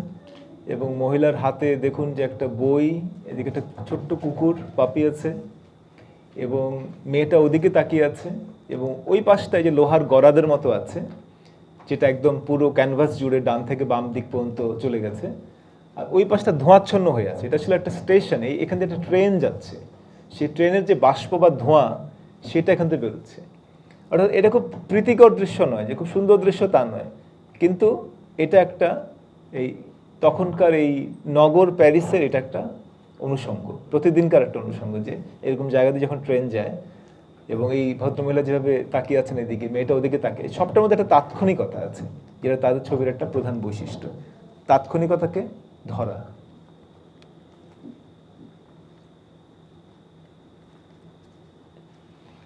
আচ্ছা, এবার আমরা দুজনকে চিনবার চেষ্টা করবো আলাদা করে। চেহারায় কিন্তু তেমন বিশেষ মিল নেই, দুজনেই দাঁড়িয়ে আছে, গোফ আছে। ক্লোদ মোনে, MONET, টিটা সাইলেন্ট থাকতে উচ্চারণ হচ্ছে না, ফরাসিতে শেষে কনসোনেন্ট থাকলে উচ্চারণ হয় না সাধারণত। আর ইনি হচ্ছেন এদুয়ার মানে, যার ছবি আমরা এইমাত্র দেখলাম। একজনের জন্ম 1832-এ, মৃত্যু 83-তে। আর ক্লোদ মোনে, যার কাজ আমরা প্রথমে দেখেছি, তার জন্ম 1840-এ, মৃত্যু 1926-এ, অর্থাৎ তিনি আরও দীর্ঘদিন বেঁচে ছিলেন। ওদিকে 60 বছর, এদিকে আরও 26 বছর, 86 বছর তিনি বেঁচে ছিলেন। কিন্তু এদুয়ার মানে সাহেব অতদিন বাঁচেননি। তো দুজনের নামের বানান আলাদা, নামের প্রথম অংশ আলাদা, দুজনের চেহারাও আলাদা। এবং সুকুমার রায় যেরকম বলেছেন যে গোফ দিয়ে যায় চেনা, এদেরকে আমরা দাড়ি গোফ দিয়েও চিনতে পারবো। যে তরুণ বয়সের ছবি দেখুন, যে ঠিক একরকম নয়, কিন্তু এই নাম দুটো আমাদেরকে খুব কনফিউজ করে, যে কে মনে, কে মানে। মানে হচ্ছেন তিনি, যিনি আগে রিয়েলিজমে ছিলেন, যিনি অলিম্পিয়া এঁকেছেন, যিনি লাঞ্চন অন দ্য গ্রাস এঁকেছেন, এবং যিনি পরবর্তীকালে মনে ছবি আঁকতেন সেগুলো এঁকেছেন, যিনি দুটো আন্দোলনের সঙ্গে যুক্ত। আর মনে হচ্ছেন একটু ইয়াঙ্গার, যার হাতে ইমপ্রেশনিজম, এই যে ইমপ্রেশন সানরাইজ ছবিটা যিনি এঁকেছেন, তিনি হচ্ছেন মনে। তা আশা করি এই কনফিউশনটা যদি কারো মনে আমাদের থেকে থাকে, সেটা আর সামনে খুব একটা হবে না।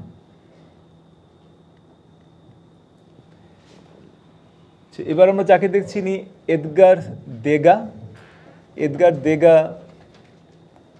আরেকজন শিল্পী, যিনি অগ্রে, আমরা নিউ ক্লাসিসিজমের সময় অগ্রের কথা বলেছি, যিনি অগ্রের একজন ছাত্রের কাছে এক সময় পড়েছেন, পরে একুল দ্য বোজারে পড়াশুনো করেন, এবং তিনি ইটালিতে যান।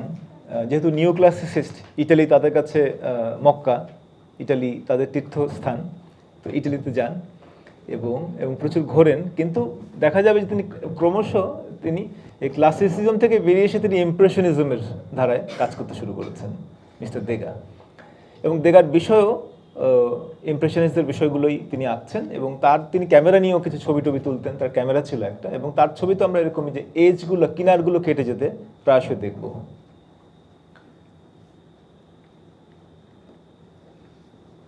ধরা যাক এই ছবিটা, দ্য রিহার্সেল। কিসের রিহার্সেল হচ্ছে? ব্যালে ডান্সের। তো এই ব্যালে নাচের রিহার্সেল হচ্ছে, বাঁ দিকে দেখুন একটা বাঁকানো, একটা সর্পিল স্পাইরাল একটা সিঁড়ি বাম দিকে।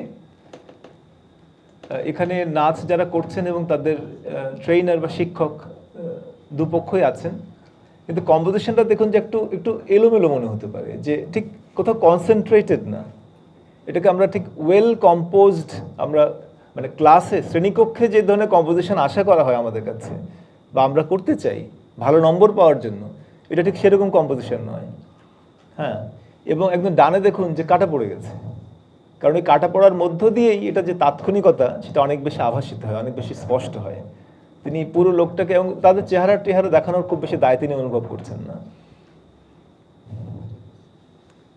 তো একটা ব্যালে নাচের মহড়ার দৃশ্য, মহড়া, পারফরমেন্স, এগুলো তিনি প্রচুর স্টাডি করেছেন। মানে দেগা বললেই ব্যালের কথা আসবে, এটা একদম তার সিগনেচার। এবং আমরা কিন্তু এর আগে দেখেছি যে ড্যান্স হলে যে ধরনের নাচগুলো হচ্ছে, এই নাচ এটা অন্য ধরনের নাচ, ব্যালে নাচ খুবই আলাদা। তো দু ধরনের নাচের প্রতি শিল্পীরা তাদের আগ্রহের কথা তার ছবিতে এনেছেন।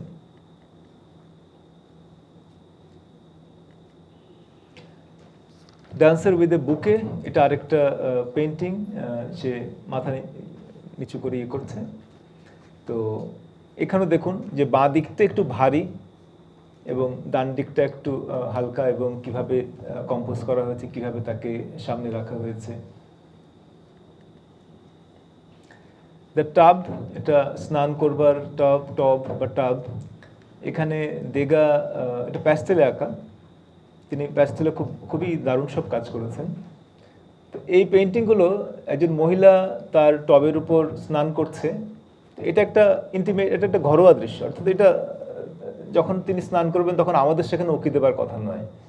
তো এটাকে কেউ কেউ বলছেন যে কি হোল পেন্টিং, মানে একটা চাবির ফুটোর মধ্যে দিয়ে যেন আমরা দেখে ফেলছি, অর্থাৎ আমরা তার প্রাইভেসিকে একভাবে লঙ্ঘন করে এটা, যেটা আমাদের দেখা উচিত নয় সেটা আমরা দেখছি। তাহলে এই, বা দেখার কথা নয়, তাহলে এটা আমরা দেখছি যে প্যাস্টেল আঁকা একটা পেন্টিং, এবং এটা এরকম তিনি কাজ অয়েলও করেছেন। এই পেন্টিংটাতে যেটা মজার ব্যাপার, যে জাপানি শিল্পী যিনি শতাধিক বছর আগে তার চাইতে, যে তোরি কিয়োনাগা, তিনি উড ব্লক প্রিন্টে, কাঠ খোদাই ছবিতে এরকম স্নানের ছবি এঁকেছিলেন, এবং তার একটা অংশকে তিনি আসলে গ্রহণ করেছেন তার ছবির অনুপ্রেরণা হিসেবে। আমরা যদি এটাকে কম্পেয়ার করি, দেখবো যে এরকম জাপানি প্রিন্ট কিন্তু তখন ইমপ্রেশনিস্টরা কেউ কেউ কালেক্ট করতেন, অনেকেই কালেক্ট করতেন এবং দেখতেন, অনুসরণ করতেন, এমনকি সেখান থেকে অনুপ্রেরণা নিতেন। এই যে আনইউজুয়াল ভিজুয়াল অ্যাঙ্গেল এবং কম্পোজিশনের অন্যরকম ধরন, পার্সপেক্টিভের অন্যরকম ব্যবহার, রঙের ফ্ল্যাট প্রয়োগ, এগুলো তারা জাপানি প্রিন্ট থেকে প্রচুর ইন্সপিরেশন নিয়েছেন। ভ্যান গগও নিয়েছেন, পরে এরাও নিয়েছেন। এবং এই জাপানি মডেলটাকে তিনি যেন ইমপ্রেশনিস্ট ধরনে এটাকে যেন অনুবাদ করে নিলেন, বলা হচ্ছে যে ওটাকে তিনি নিজের মতো করে ইন্টারপ্রেট করে নিলেন, নিজের মতো করে পরিবর্তিত করে নিলেন। যে এবার আমরা কয়েকজন নারী ইমপ্রেশনিস্ট শিল্পীর কথা বলবো। এটা অন্তত 3 জন খুব গুরুত্বপূর্ণ নারী ইমপ্রেশনিস্ট শিল্পী ছিলেন, তার মধ্যে আমরা 2 জনের কথা বলবো। একজন মেরি ক্যাসেট, একজন বার্থা মরিসো। মেরি ক্যাসেট আমেরিকান, তিনি ফ্রান্সে আসেন, চলে আসেন পরে, আর বার্থা মরিসো ফরাসি মরিসো। তো এরা দুজনের ব্যাকগ্রাউন্ড আলাদা, 2 ভিন্ন সামাজিক পরিমণ্ডল থেকে তারা উঠে এসছেন, কিন্তু 2 জন তারা কাজ করেছেন এই ইমপ্রেশনিস্ট শিল্পীদের সঙ্গে, শিল্পীদের মধ্যে, এবং নিজেরাও খুব নামকরা ইমপ্রেশনিস্ট শিল্পী। এবং তাদের কাজকে ঠিক চট করে গুলিয়ে ফেলার সুযোগ নেই, 2 জনের কাজই খুবই আলাদা ধরনের, খুবই বৈশিষ্ট্যপূর্ণ কাজ। 2 জনের কিছু মিল আছে কিছু বিষয়গত জায়গায়, যে তারা নারীদের কিভাবে দেখান, এটা পুরুষদের দেখা থেকে খানিকটা আলাদা, যেটাকে আমরা বলছি ফিমেল গেইজ। এটা লরা মালভি, বিখ্যাত চলচ্চিত্রতাত্ত্বিক, তিনি মেল গেইজ বলে একটা টার্ম কয়েন করেছিলেন এখন থেকে বহু বছর আগে, মিড 70s-এ, যে পুরুষের দেখা, এই দেখাটা এমন যেন একটা পুরুষ দেখছে। হ্যাঁ, তো এইটা হচ্ছে ফিমেল গেইজ, ওটা তার একটা কাউন্টার, যে এটা নারীর দেখা, অর্থাৎ পুরুষ যখন দেখছে তখন সে নারীকে যেভাবে দেখে বা দেখাতে চায়, তো সেই দেখাটার মধ্যে একটা পুরুষালীল বা কিংবা একটা পুরুষোচিত ব্যাপার থেকে যায়। তো নারী যখন দেখায় তখন সেটা ডিফারেন্ট হতে পারে কিংবা হয় অনেক সময়। তাহলে এটা একটা ইন্টারেস্টিং জায়গা। তো এদের কাজে আমরা ফিমেল গেইজ পাবো। ইনি মেরি ক্যাসেট, বললাম যে আমেরিকান শিল্পী, এবং ইনি খুবই একজন সমাজ সচেতন, রাজনীতি সচেতন শিল্পী, এবং খুব কনসিয়াস একজন নারী, যিনি এই যে নারীদের ভোটাধিকার, যেটা আমাদের আছে অনেকদিন থেকেই আমাদের দেশে, এই ভোটাধিকার ইউরোপে, আমেরিকায়, এই ওয়েস্টে এই ভোটাধিকারটা কিন্তু আন্দোলন করে তারা ভোটাধিকার অর্জন করতে হয়েছিল, এবং যে কারণে আমরা সহজেই পরে আমাদের এটা এসছে। তো এই ভোটাধিকারটা, এই সাফরেজ মুভমেন্ট যেটা, তিনি এটার একজন খুব শক্তিশালী সমর্থক ছিলেন। তো তার মৃত্যুর মাত্র অল্প দিন আগে, অল্প কয়েক বছর আগে এই ভোটাধিকার সেখানে পেয়েছিল আমেরিকাতে। তো এই ক্যাসেট, মেরি ক্যাসেট, বোঝা যাচ্ছে যে নারীদের ভোটাধিকার, এই যে একটা রাজনৈতিক সচেতনতা, এই ব্যাপারে তিনি খুবই অ্যাওয়্যার, এবং এই ব্যাপারে তার একটা বলিষ্ঠ জোরালো বক্তব্য আছে। তো এই ক্যাসেট তিনি কিন্তু যখন পড়ছেন আমেরিকাতে, তখন আমেরিকান কলেজগুলো এবং আর্ট একাডেমিগুলোতে তখন নারীদের ভর্তি করা শুরু হয়েছে। আমরা এর আগে বলেছি যে একসময় মেয়েদের ভর্তি করা হতো না, তারা বাবার সঙ্গে ভাইয়ের সঙ্গে কাজ করতে বাধ্য হতেন, বা তাদের সঙ্গে কাজ করতেন ইত্যাদি, বা তারা নোট স্টাডি করতে পারতেন না, লাইফ ক্লাসে ঠিকমতো করতে পারতেন না। এমনও দেখা গেছে একটা সময় যখন পুরুষ শিল্পীরা মানুষকে মডেল করে আঁকছে, তাদেরকে একটা গরু ধরিয়ে দেওয়া হয়েছে যে তোমরা গরুটাকে আঁকো, এটা মানুষকে আঁকা যাচ্ছে না। তো এই যে ব্যাপারটা, এটা আরো আগে। তো এই কাসেট কিন্তু তিনি ভাগ্যবান যে ততদিনে একাডেমিতে নারীদের অন্তর্ভুক্তি ঘটে গেছে, এবং তিনি পেনসিলভানিয়া একাডেমি অফ ফাইন আর্টসে তিনি তার এই শিল্প শিক্ষা গ্রহণ করেন। তিনি আমেরিকান, আমরা বলেছি। এবং পরে তিনি ইউরোপে চলে আসেন, এবং পরে তিনি ফ্রান্সে এবং ইটালিতেও ভ্রমণ করেন, এবং দীর্ঘদিন তিনি এখানে থাকেন, ইমপ্রেশনিস্টদের একজন হয়ে কাজ করেন, এবং খুবই নামকরা একজন শিল্পী হিসেবে নিজেকে প্রতিষ্ঠিত করেন। এটা দেগা এই ছবিটা এঁকেছেন কাসাতের, মেরি কাসেটের। এবং দেগা তার একটা ছবি দেখেন প্রথমে এই 1874 সালে, যে বছর ইমপ্রেশনিস্ট প্রথম এক্সিবিশনটা হয়, এবং সেখানে সালোতে তিনি মেরি কাসেটের একটা ছবি দেখে আকৃষ্ট হন যে এটা নতুন শিল্পীর কাজ, যার কাজ তিনি আগে দেখেননি। এবং তখন তিনি ইমপ্রেশনিস্টদের সঙ্গে এরপর থেকে তিনি নিয়মিত কাজ করতে শুরু করেন, এবং দেখা যায় মানে প্রদর্শন করতে শুরু করেন। যে তার কাজে কয়েকটা বিষয় আমরা দেখবো, যে তার বাবা মা তার সঙ্গে থাকতেন, যাদের বয়স হয়ে গেছে, তাদের তিনি কেয়ার নিতে হতো, যত্ন করতে হতো। এবং তারা প্যারিসে চলে আসেন তার কাছে, মেয়ের কাছে, আমেরিকা থেকে। এবং তো ফলে চাইলেই তিনি অন্যদের মতো, পুরুষ শিল্পীদের মতো তিনি চাইলে এই বিভিন্ন ড্যান্সিং হলে কি নৌকোয় করে ঘুরতে ঘুরতে কি বাইরে সারাক্ষণ তার সময় কাটানোর আসলে অবকাশ নেই। একদিকে পারিবারিক কিছু দায়িত্ব থাকে মেয়েদের উপর বাড়তি, আর দ্বিতীয়ত তার বয়স্ক বাবা মা তার সঙ্গে থাকেন, যাদের যত্ন তাকে নিতে হয়। এই যে কতগুলো কেয়ার গিভার হিসেবে নারীর যেটা আলাদা ভূমিকা, এইটা তাকে আসলে তার এই যে সদর অন্দর, পাবলিক এবং তার ঘর, এই দুটোকে যে আলাদা করে দেয়। এরকম কতগুলো বিষয় আমরা দেখব যে তার ছবিতে তিনি এই পুরুষ শিল্পীরা যেই ফ্রিডমটা উপভোগ করছেন, বাইরে থাকার, বাইরে ঘোরার এবং যথেচ্ছ সময় কাটানোর, সেটা কিন্তু এরা ঠিক সেভাবে করতে পারছেন না, নানা বাস্তব কারণে। এবং ফলে তাদের কাছে নারী এবং শিশু এটা তাদের একটা প্রধান বিষয় হিসেবে, এটা তারা ঘরে অবজার্ভ করছেন, ঘরে দেখছেন, এবং সেগুলোকে মডেল করে, বিষয় করে তারা ছবি আঁকছেন। যেমন এই ছবিটা, দ্য চাইল্ডস বাথ, শিশুকে স্নান করে দেওয়া হচ্ছে, একটা বাচ্চাকে স্নান করে দেওয়া হচ্ছে, এবং দুজনই তাকিয়ে আছে এই যে পানির মধ্যে যে প্রতিফলনটা হচ্ছে তাদের, সেই পানির দিকে তাকিয়ে আছে। এবং এটা খুব একটা ইন্টিমেট একটা ঘরোয়া দৃশ্য, এবং এখানে জাপানি প্রিন্টের কিছু প্রভাবও আছে। একদম বাঁ দিকে ব্যাকগ্রাউন্ডটা দেখুন, যে একটা জাপানি ধরনের আদলের একটা প্রিন্ট আমরা দেখব, একটা সারফেস। এবং এখানে সামনে একটা জাগ রাখা আছে, এবং এটা খুব ঘরোয়া দৃশ্য, খুবই ইন্টিমেট। কিন্তু এটা ঠিক মনে হচ্ছে না যে আমরা দেগার মতো চাবির ফুটো দিয়ে একজন মহিলার স্নান দেখছি, অর্থাৎ এটার মধ্যে এরকম ইয়ে নেই। মানে এই যে পুরুষের দৃষ্টি যেটাকে আমরা বলছি, এটা নারীর দৃষ্টি থেকে দেখা, এটা অনেক বেশি ঘরোয়া। এর মধ্যে আরেকজনের প্রাইভেসি লঙ্ঘন করে আমরা দেখে ফেলছি, এরকম কোনো বোধ কিন্তু আমাদের তৈরি হচ্ছে না। আমরা স্বচ্ছন্দই বোধ করছি যে একটা স্বাভাবিক ঘরোয়া দৃশ্য দেখছি। তো এই একটা ফারাকের জায়গা আমরা লক্ষ্য করব।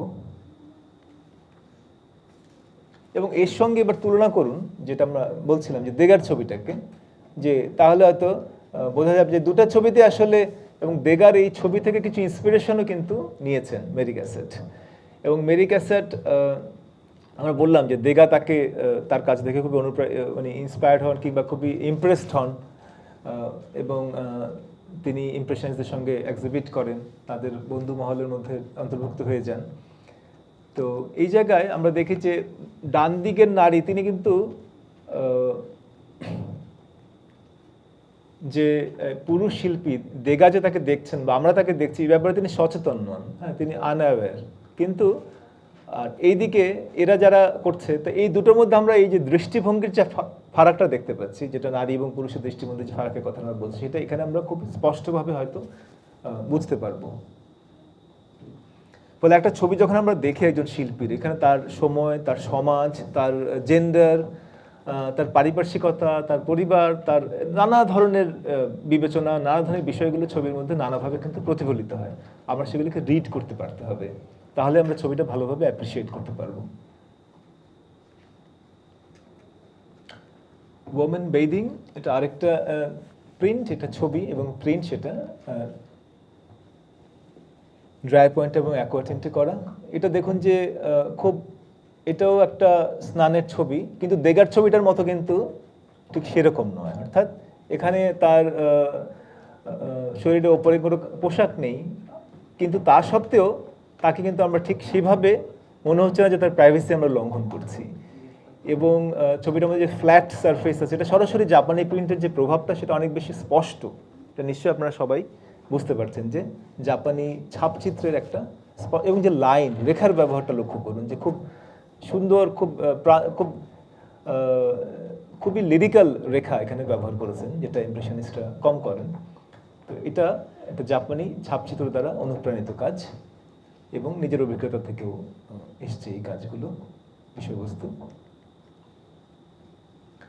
বোটিং পার্টি, তো এটা দেখুন একটা পরিবার, একটা ছোট ছিমছাম পরিবার, তারা এই নৌকোয় করে হয়তো সিন নদীতে ভ্রমণ করছে ধরা যাক। তো এই ছবিটা এইরকম পারিবারিকতা এবং নারী এবং শিশু, এই রকম বিষয়গুলো তাদের ছবিতে, নারী শিল্পীদের বিশেষ করে কাছাকাছি ছবিতে আমরা প্রাধান্য পেতে দেখব। আচ্ছা, ইনি আমাদের আরেকজন বিখ্যাত নারী শিল্পী বার্থা মরিসো। ইনি ফরাসি এবং ইনি একটা উচ্চ মধ্যবিত্ত পরিবারে জন্ম, প্যারিসে। এবং তিনি তখন এकोल দ্য বোজারে তখন মেয়েদের পড়ার সুযোগ তৈরি হয়নি, যেটা স্কুল অফ ফাইন আর্টস, যেটা এकोल দ্য বোজার প্যারিসের, সেখানে তখনও ছাত্রীদের ভর্তি করা হচ্ছে না। ফলে তিনি এবং তার বোন এদমা, এরা আসলে একজন প্রাইভেট টিউটর, একজন শিল্পীর কাছে প্রাইভেটলি ঘরে ছবি আঁকা শিখেছেন। তাদের আর্ট স্কুলে গিয়ে পড়ার সুযোগ হয়নি, যেটা আমেরিকাতে হয়েছিল একটু আগে যার কথা আমরা বললাম, মেরি ক্যাসেট, তাঁর। তো ইনি ছবি আঁকছেন এবং দেগার একজন ভাই, দেগার ভাই নয়, ইনি মানের ভাই, আমরা এদুয়ার মানের কথা বলেছি, এদুয়ার মানের ভাই ইউজেন মানেকে তিনি বিয়ে করেন। এবং ইউজেন মানে নিজেও ছবি আঁকতেন। ইনি এদুয়ার মানের মতো বিখ্যাত হননি, বার্থা মরিসোর মতো বিখ্যাত হননি, কিন্তু তিনি শিল্পী। এবং যেটা একটু উল্লেখযোগ্য এবং একটা ব্যতিক্রম, যে বার্থা মরিসো যাতে ভালোভাবে কাজ করতে পারেন, নির্বিঘ্নে কাজ করতে পারেন তার স্ত্রী, এর পেছনে ইউজেন মানের বেশ একটা উল্লেখযোগ্য ভূমিকা আছে, যে তিনি এটা খুব সাপোর্ট দিয়েছেন, যে তার স্ত্রী একজন খুব নামকরা শিল্পী, তিনি যেন নির্বিঘ্নে কাজ করতে পারেন, যেটা আমাদের সোসাইটিতে সাধারণত উল্টোটা ঘটে, যে নারী বেশি স্যাক্রিফাইস করেন প্রায়শ। তো যা হোক, এই আরেকজন নামকরা শিল্পী বার্থা মরিসো, এটা এদুয়ার মানে অর্থাৎ তার হাজব্যান্ড ইউজেন মানের ভাই, তিনি এই ছবিটা এঁকেছেন, তার হাজব্যান্ডের ভাই।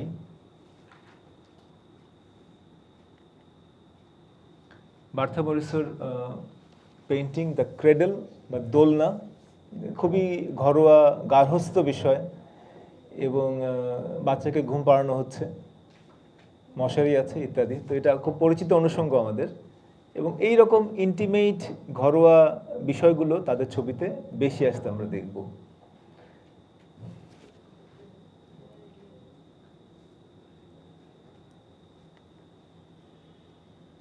সামার্স ডে, এই যে একটা নৌকোয় করে দুটি নারী ঘুরে বেড়াচ্ছেন, এবং এই প্রায়শই একটু এরকম চিন্তামগ্ন নারী, একটু থটফুল উইমেন, এদেরকে দেখা যাবে তাদের কাজে, বার্থা মরিসোর কাজে।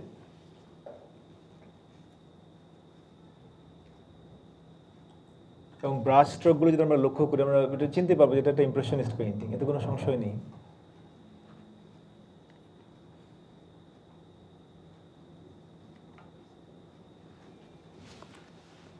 এটা মরিসোর একটা খুব নামকরা পেইন্টিং। এটা মূলত ওয়াটার কালার, সাথে কিছু গোয়াশ এবং কিছু অন্য মাধ্যমের স্পর্শ আছে। On the balcony, on the balcony, দেখুন যে ব্যালকনির ওপর ঝুঁকে আছেন এই একজন সুসজ্জিত ভদ্রমহিলা, তরুণী, একটা বাচ্চা শিশু আছে নিচে, এবং দূরে একটা স্থাপত্য এবং প্যারিস শহরের কোনো একটা কেন্দ্র আমরা দেখতে পাচ্ছি। এই কেন্দ্র থেকে একটু দূরে তিনি আছেন ঘরে, এবং এই ব্যালকনিটা আসলে তাকে আলাদা করে দিচ্ছে। এটা ঠিক পাবলিক এবং সদর অন্দরের আলাদা নয়, এটা সবার বিখ্যাত আর্ট হিস্টোরিয়ান গ্রিজেলডা পোলক বলছেন যে এখানে তারা আসলে এই স্পেসটা এই নারীর স্পেস এবং পুরুষের স্পেস এইভাবে আলাদা হয়ে যাচ্ছে, যে এই বাইরে যেটা পুরুষ শিল্পীরা যেখানে দাপিয়ে বেড়াচ্ছেন, যেগুলোকে বিষয় করে অবলম্বন করে অসংখ্য ছবি আঁকছেন, এরা সেখান থেকে খানিকটা আড়ালে বা একটু দূরে আছেন, তারা আছেন গার্হস্থ স্পেসে। তো এই ছবিটা সেই থেকে খুব একটা প্রতীকী মর্যাদা পেয়ে যায়, যে কিভাবে এই দুটো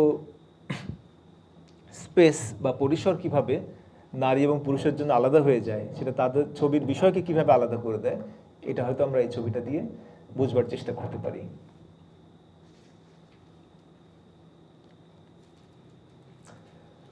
তাহলে এই ছিল আমাদের ইমপ্রেশনিস্ট শিল্পীদের কাজের সঙ্গে কাজ দেখা এবং তাদের নিয়ে কিছু কথা বলা।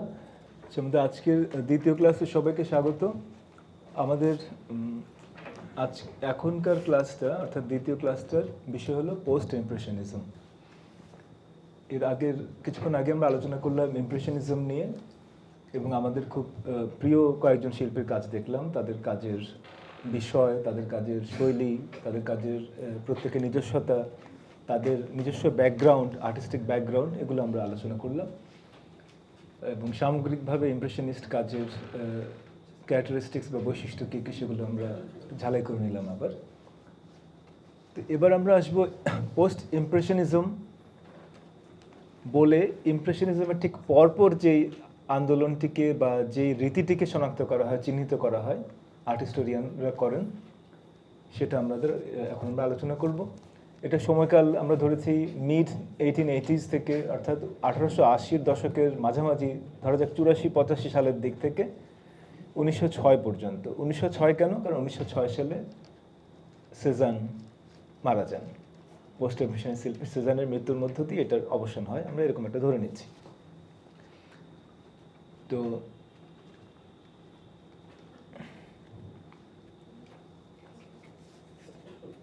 ইমপ্রেশনিজমে যেটা ঘটে, যে নতুন স্টাইলে তারা ছবি আঁকেন, বিষয়বস্তু, তাৎক্ষণিকতা এবং আলোকে ধরা, ফ্লিটিং মোমেন্টকে ধরা, তো এইটা করতে করতে একটা সময়ে প্যারিসের কোনো শিল্পীর মনে একটা অসন্তোষ বা অতৃপ্তি বা প্রশ্ন দেখা দেয়, যে তাহলে এটা শেষ কোথায়?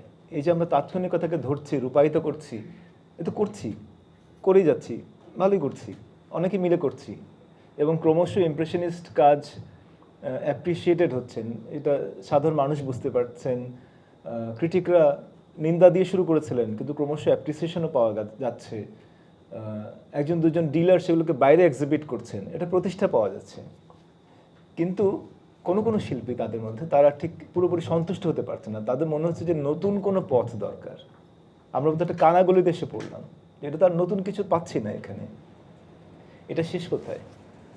যেমন রেনোয়া, পিয়ের অগুস্ট রেনোয়ার একটা উক্তির কথা বলা যায়। ভোলার বলে একজন ডিলারকে একবার তিনি বলেছিলেন যে আমি তো ইমপ্রেশনিজমকে একদম নিংড়ে নিয়েছি। আমরা যেরকম গামছা নিংড়ে নিই বা তোয়ালে স্নান করার পরে পানি বার করে ফেলি, জল বার করে ফেলি, ওইরকম নিংড়ে ফেলেছি, দেখেছি যে এর মধ্যে কী কী আছে। সমস্ত কিছু করার পর আমার মনে হচ্ছে যে আমার তখন কনক্লুশনে আমি এলাম যে আমি বোধহয় ছবি মানে পেইন্টও কীভাবে আঁকতে হয় জানি না, কীভাবে ছবি আঁকতে হয় তাও জানি না।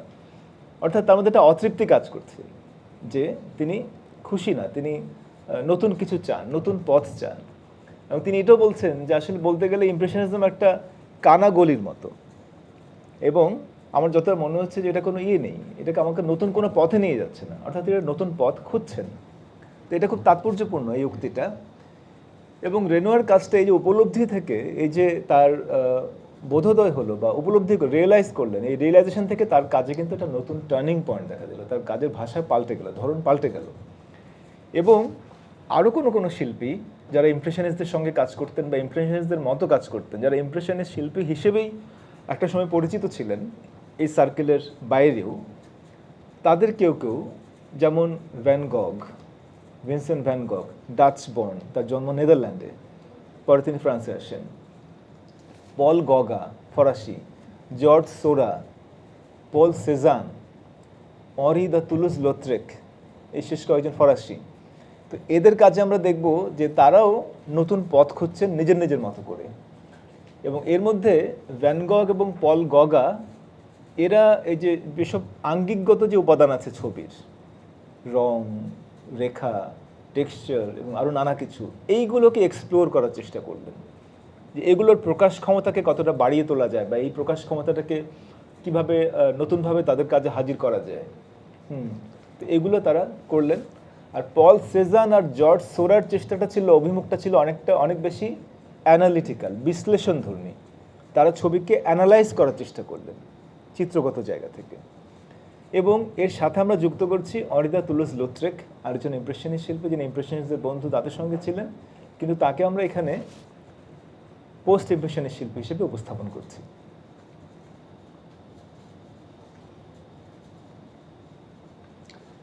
অঁরি দ্য তুলুজ লুত্রেক, যার কথা একটু আগে বললাম, তা ইনি একজন শিল্পী। অনেক বইতে আমরা হয়তো দেখবো যে তাকে ইমপ্রেশনিস্ট শিল্পী হিসেবেই আলোচনা করা হচ্ছে, কোনো অসুবিধা নেই। তাকে পোস্ট ইমপ্রেশনিস্ট শিল্পী হিসেবে কোনো বইতে আলোচনা করা হচ্ছে, যার অনুসরণে আমরা আজকে এখানে করছি। তো অনেক শিল্পী দুদিকেই দুটো, এই যে একটার পর আরেকটা দুটো মুভমেন্ট বা দুটো পর্যায়ে তারা যুক্ত ছিলেন। তো লুত্রেক, তার যে ফটো দেখতে পাচ্ছি আমরা ডানে, যেন ছোটোখাটো মানুষ, হ্যাট পরা।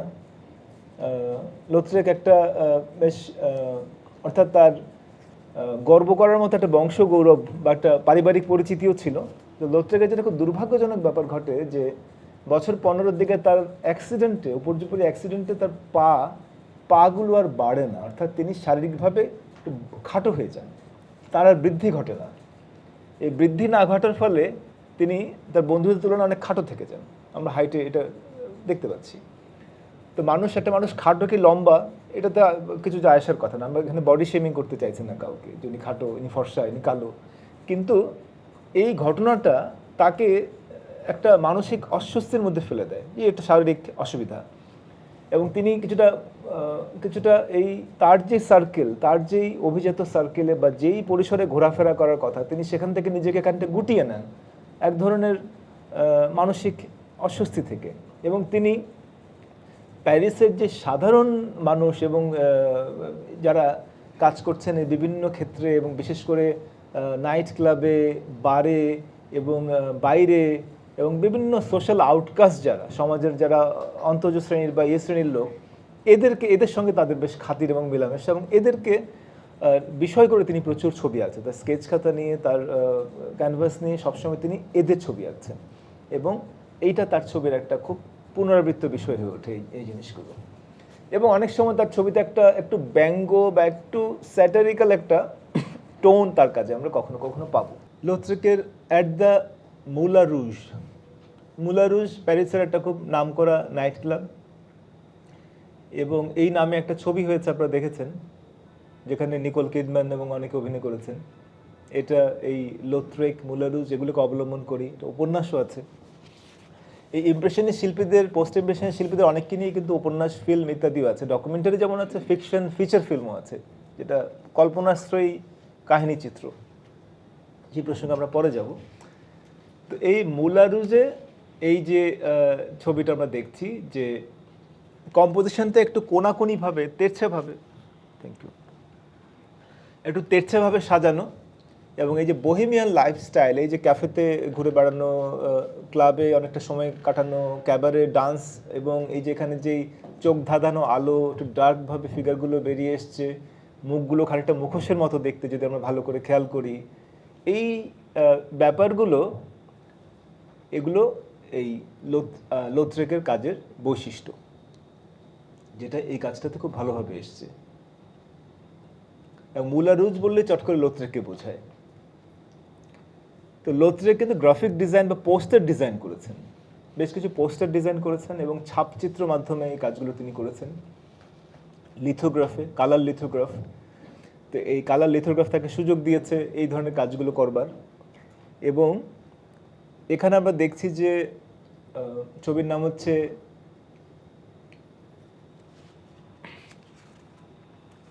লা গুলুই অ্যাট দ্য মুলা রুজ। এই লা গুলি অ্যাট দ্য মুলা রুজ, এই লা গুলি হচ্ছেন একজন ডান্সার, একজন প্রফেশনাল ডান্সার। সেই ডান্সারকে আমরা দেখতে পাচ্ছি ওখানে, যিনি সাদা পোশাক পরে এখানে নৃত্যরত ভঙ্গিতে আছেন। দাদা একটা ক্যান ড্যান্স বলে একটা ড্যান্স করতেন এই ক্যাবারেতে বা এখানে, যেটা কিছুটা হাত পাগুলো ছুঁড়ে এই জামাটা খানিকটা তুলে এটা বেশ একটা দেখার মতো নাচ, যারা সেখানে যান তাদের পক্ষে। এই ডান্সটা এসব জায়গায় খুব হতো, এবং এই নাচগুলো যারা সেখানে যেতেন তারা এটা বিনোদিত বোধ করতেন, যে আমি আমার সময়টা ভালো কাটলো, আমি বিনোদন পেলাম। এবং কিন্তু এটা ঠিক ক্লাসিক্যাল ডান্স নয়, এটা ব্যালে নয়, এটা আরেকটা নাচ যেটা এই সমস্ত জায়গায় হয়। তো এই রকম ডান্সার লাগুলোই তার ছবি লোত্রেক এঁকেছেন, এবং এদের সঙ্গে তার বেশ হৃদ্যতা ছিল, এবং তিনি যেহেতু নিয়মিত সেখানে যেতেন, এদের ছবি তিনি এঁকেছেন, এবং কি এদের ফেমাস হতে, বিখ্যাত হতে, এদের খ্যাতিমান হতে তিনি সাহায্য করেছেন একভাবে। তো এই পোস্টার ডিজাইন করে তার ছবিতে তাদের অন্তর্ভুক্ত করে, আবার এইসব ছবি তাকেও খ্যাতি এনে দিয়েছে। অর্থাৎ দুদিকে এটা উইন উইন সিচুয়েশন। এবং যেটা আমরা বললাম যে লোত্রেকের নিজের পা খাটো থেকে যায়, শরীর বাড়ে না, কিন্তু এই যে ডান্স, যেখানে পায়ের একটা বড় ভূমিকা আছে, পা ছুড়ে ছুড়ে মেয়েরা নাচছে, তো এইটা তাকে বোধহয় খুব অ্যাট্রাক্ট করতো আলাদাভাবে, কারণ তার নিজের পায়ের একটু সমস্যা আছে। তো আমার যেটা নেই, আমি যেটা করতে পারি না, সেটা যখন আর কেউ করেন, সেটা আমাকে অন্যভাবে আমার মধ্যে একটা চাঞ্চল্য তৈরি করে, বা আমি সেটা মিস করি, বা আমি সেটাকে অন্যভাবে অ্যাপ্রিসিয়েট করি।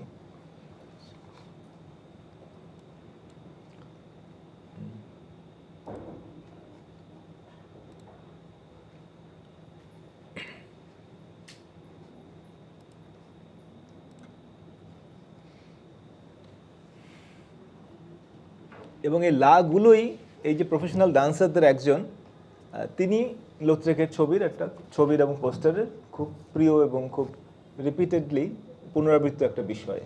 তাকে নিয়ে তিনি একাধিক কাজ করেছেন।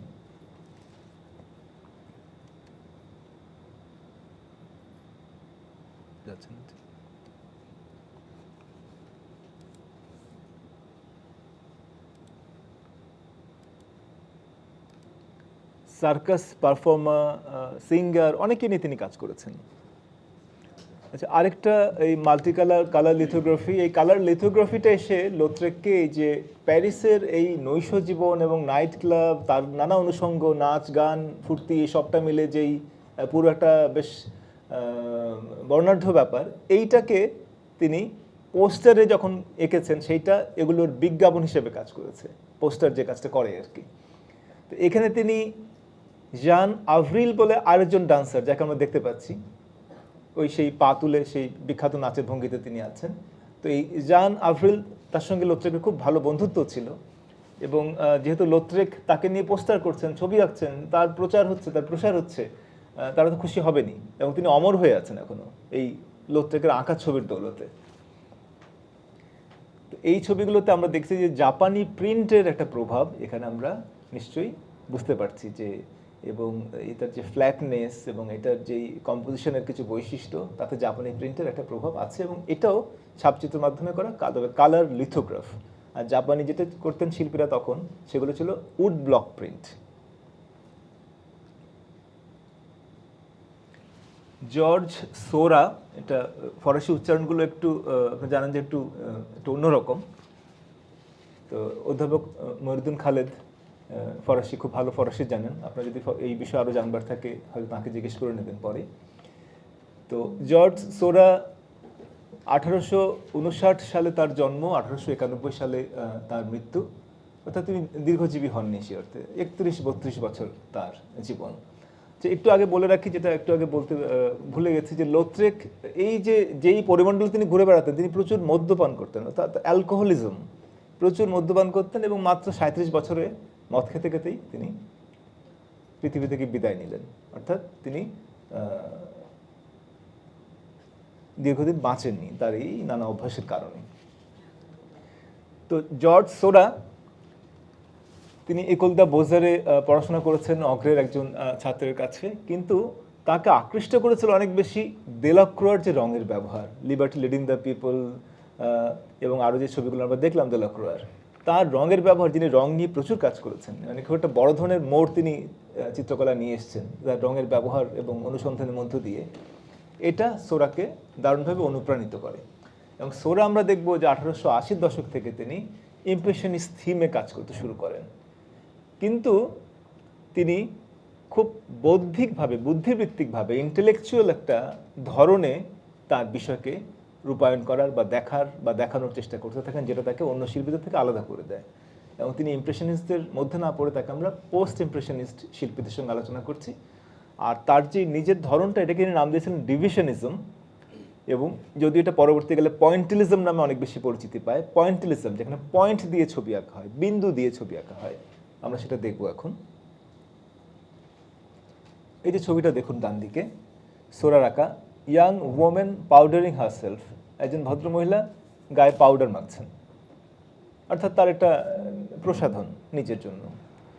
তো এইটা আমরা দেখবো যেখানে কিন্তু ব্রাশের স্ট্রোক কিংবা এই যে স্পন্টিনিটি, যে একটা ক্ষিপ্র তুলির আঁচড় কিন্তু আমরা দেখতে পাচ্ছি না, বরং ভালো করে লক্ষ্য করলে আমরা দেখবো যেখানে ছোট ছোট ডট আছে, ছোট ছোট ডট বা ছোট ছোট স্ট্রোক আছে, যে তিনি এরকম অসংখ্য বিন্দু দিয়ে তিনি ছবি আঁকতেন।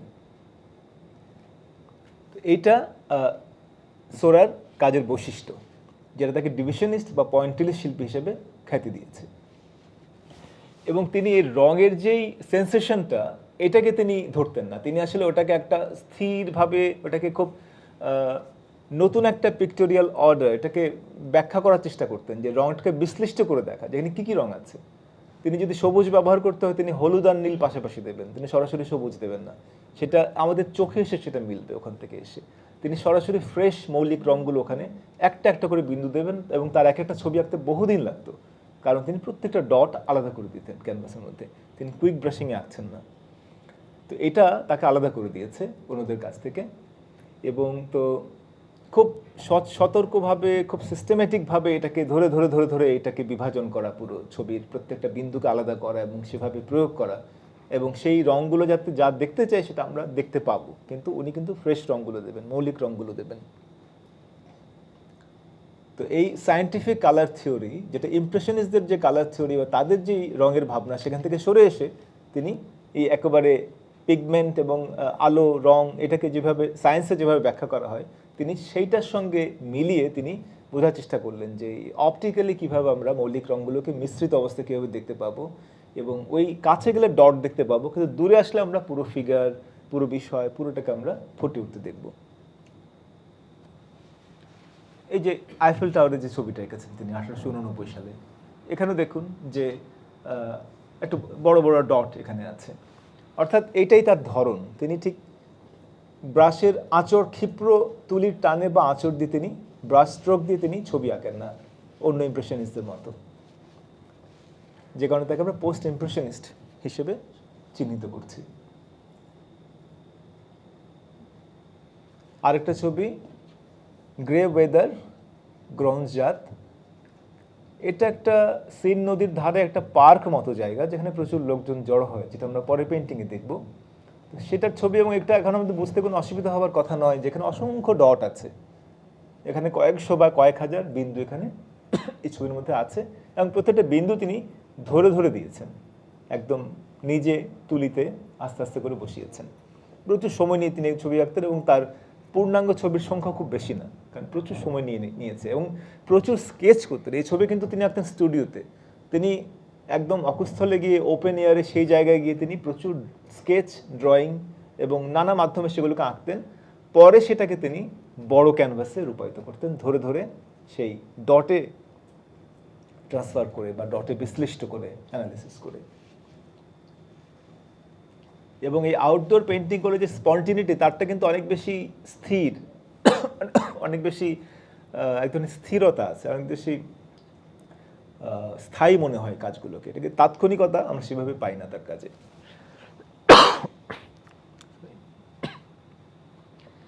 এটা সোরার সবচেয়ে বিখ্যাত কাজ, সানডে অন লা গ্রঞ্জাত।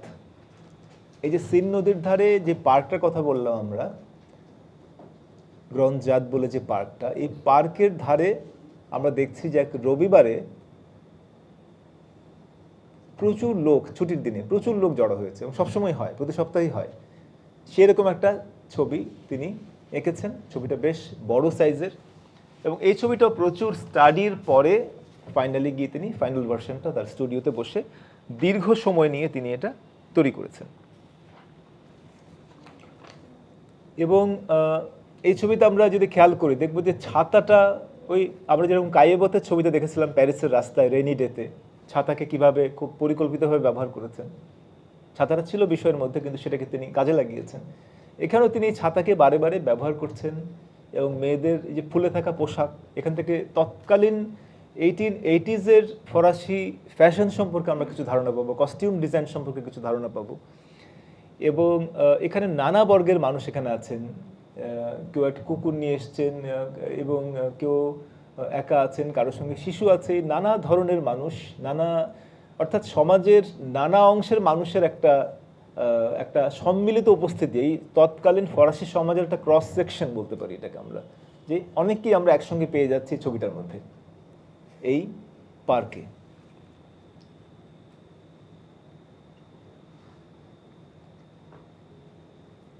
এবং তাদের এই পোশাক থেকে, তাদের নানা কিছু থেকে তাদের ক্লাসটা মোটামুটি বোঝা সম্ভব, যে মধ্যবিত্ত সমাজ থেকে এসছে, এই নারীটা বোধহয় একা, তার পেশাটা কি হতে পারে, এরকম নানা কিছু হয়তো কল্পনা করা সম্ভব এখানে, এবং সেটা সমালোচকরা করেছেন। তো এই স্পন্টেনিয়াস ব্যাপারটার বদলে তাকে তার মধ্যে আমরা দেখি যে তার এটা অনেক বেশি ইমপার্সোনাল, অনেক বেশি নৈর্ব্যক্তিক। এখানে তার ব্যক্তিগত অ্যাটাচমেন্টটা কিন্তু প্রকাশিত নয়, তার মনে হচ্ছে না যে এটার সঙ্গে তার কোনো অ্যাটাচমেন্ট আছে, যেটা আমরা মনের ছবিতে দেখি, অন্যান্য ইমপ্রেশনিস্টদের পেন্টিংয়ে দেখি। এখানে এটা অনেক বেশি ইমপার্সোনালভাবে দেখা, এবং এক ধরনের শাশ্বত স্থায়ী একটা একটু একটু স্থির চিত্রার্পিত মনে হয়, একটা স্থির, একটু রিজিড হয়ে আছে, একটু স্টিফ, একটু রিজিড এরকম মনে হতে পারে এটাকে। তো এইটা, এবং খুব সতর্কভাবে, সচেতনভাবে, খুব নিখুঁতভাবে ধরে ধরে তিনি এই বিন্দুর মধ্য দিয়ে তিনি এই ছবিটা দাঁড় করিয়েছেন, এবং অসংখ্য স্কেচ এবং প্রাথমিক কাজ করার পরে। এটা সোরা, জর্জ সোরার কাজ আমরা দেখলাম। তো সোরা রঙের ব্যাপারে তার নিজস্ব অনুসন্ধান এবং পরীক্ষার কথা আমরা বললাম। তো ভ্যান গগের পরীক্ষাটা একটা অন্য জায়গায়, তিনিও কালারের উপর যথেষ্ট জোর দেবে, তিনি কালারের যে প্রকাশ ক্ষমতা, যে রং আবেগকে কীভাবে প্রকাশ করতে পারে, সেটা তিনি তার কাজে দেখবার চেষ্টা করেছেন। আমরা জানি যে ভ্যান গগ একজন ডাচ শিল্পী, যদিও তিনি পরে ফরাসি দেশে কাটিয়েছেন। তার বাবা ছিলেন ধর্মযাজক, প্রোটেস্ট্যান্ট ধর্মযাজক, এবং তারও প্রথম দিকে তারও মনে হয়েছিল যে এই ধর্ম বিষয়ে তার আগ্রহ আছে, ধর্ম প্রচারে তার একটা ভূমিকা থাকতে পারে। তিনি এরকম কাজের সঙ্গে যুক্ত হয়েছিলেন, মিশনারি কাজের সঙ্গে। একটা বেলজিয়ামের একটা কোল মাইনিং, একটা কয়লা খনি এলাকায় সাধারণ মানুষদের মধ্যে, শ্রমিক ইত্যাদি মানুষের মধ্যে, এবং কিন্তু তিনি সেখানে খুব সাফল্য অর্জন করেন না, এবং পরবর্তীকালে তিনি খুবই হতাশ হয়ে পড়েন। এবং তারপরে যখন তিনি পেইন্টিং করতে শুরু করেন, তখন তিনি তার একটা নিজের জায়গা খুঁজে পান, নিজেকে প্রকাশ করবার একটা ভাষা খুঁজে পান। যে তখন তার এর মাঝখানে তিনি আর্ট গ্যালারিতে কাজ করেছেন, যে ছবিটা আমরা দেখতে পাচ্ছি এখানে, তার বয়স তখন 20, তখন তিনি একটা আর্ট গ্যালারিতে কাজ করছিলেন, ছবি বেচাকেনার সঙ্গে যুক্ত ছিলেন। তিনি প্রচুর জাপানি প্রিন্ট তিনি সংগ্রহ করেছিলেন। তিনি এইভাবে তিনি শিল্পের সঙ্গে তার একটা ঘনিষ্ঠতা বাড়তে থাকে। এটা ভ্যান গগের বিখ্যাত কাজ, প্রথম বিখ্যাত কাজ, দ্য পটেটো ইটার্স বা আলুভোজি। 1885 সালে এটা করেন, যেখানে 5 জন মানুষ বসেছে একটা খাবার খেতে। খাবারটা কোনো বিশেষ এমন কিছু মেনু নয় যেটা খুব আগ্রহ নিয়ে বলা যায় কিংবা কাউকে খেতে ডাকা যায়, তারা আলু খাচ্ছে। এই ছবিটা আঁকা হয়েছিল হল্যান্ডে, নেদারল্যান্ডে থাকার সময়, যখন ভ্যান গগের বয়স 32, এবং তখন তিনি তার এই প্রথম ছবিটা, যেখানে আমরা দেখি যে এই মানে রংটা মোটামুটি বাদামি মেটে ডার্ক একটা রং, এই রং খুব অ্যাপ্রিসিয়েট করার মতো না আমরা যদি ইমপ্রেশনিস্টদের ছবি দেখি। এবং এখানে ফিগারগুলো কিন্তু প্রচুর, যদি আমরা একাডেমিক জায়গা থেকে দেখি, যে প্রচুর ডিস্টরশন, প্রচুর ভুলভ্রান্তি আছে। একজন টিচার হয়তো বলতে পারেন যেখানে ভুল আছে, ড্রয়িংটা ঠিক হয়নি। এবং এই ধরনের সমালোচনা কিন্তু এই ছবিটা শুনেও ছিল, কিন্তু তার কাছে কিন্তু এক্সপ্রেশনটা বড় ছিল, তার কাছে এইসব জিনিস বড় ছিল না। ভ্যান গগের বিবেচনায় তিনি এক্সপ্রেশনটা ধরতে চেয়েছিলেন, বিশেষ মুহূর্তটাকে ধরতে চেয়েছিলেন। এটা তিনি ছাপচিত্র করেছিলেন, ড্রয়িংও করেছেন। প্রচুর স্টাডি করার পরে তিনি এই কাজটা দাঁড় করান, এবং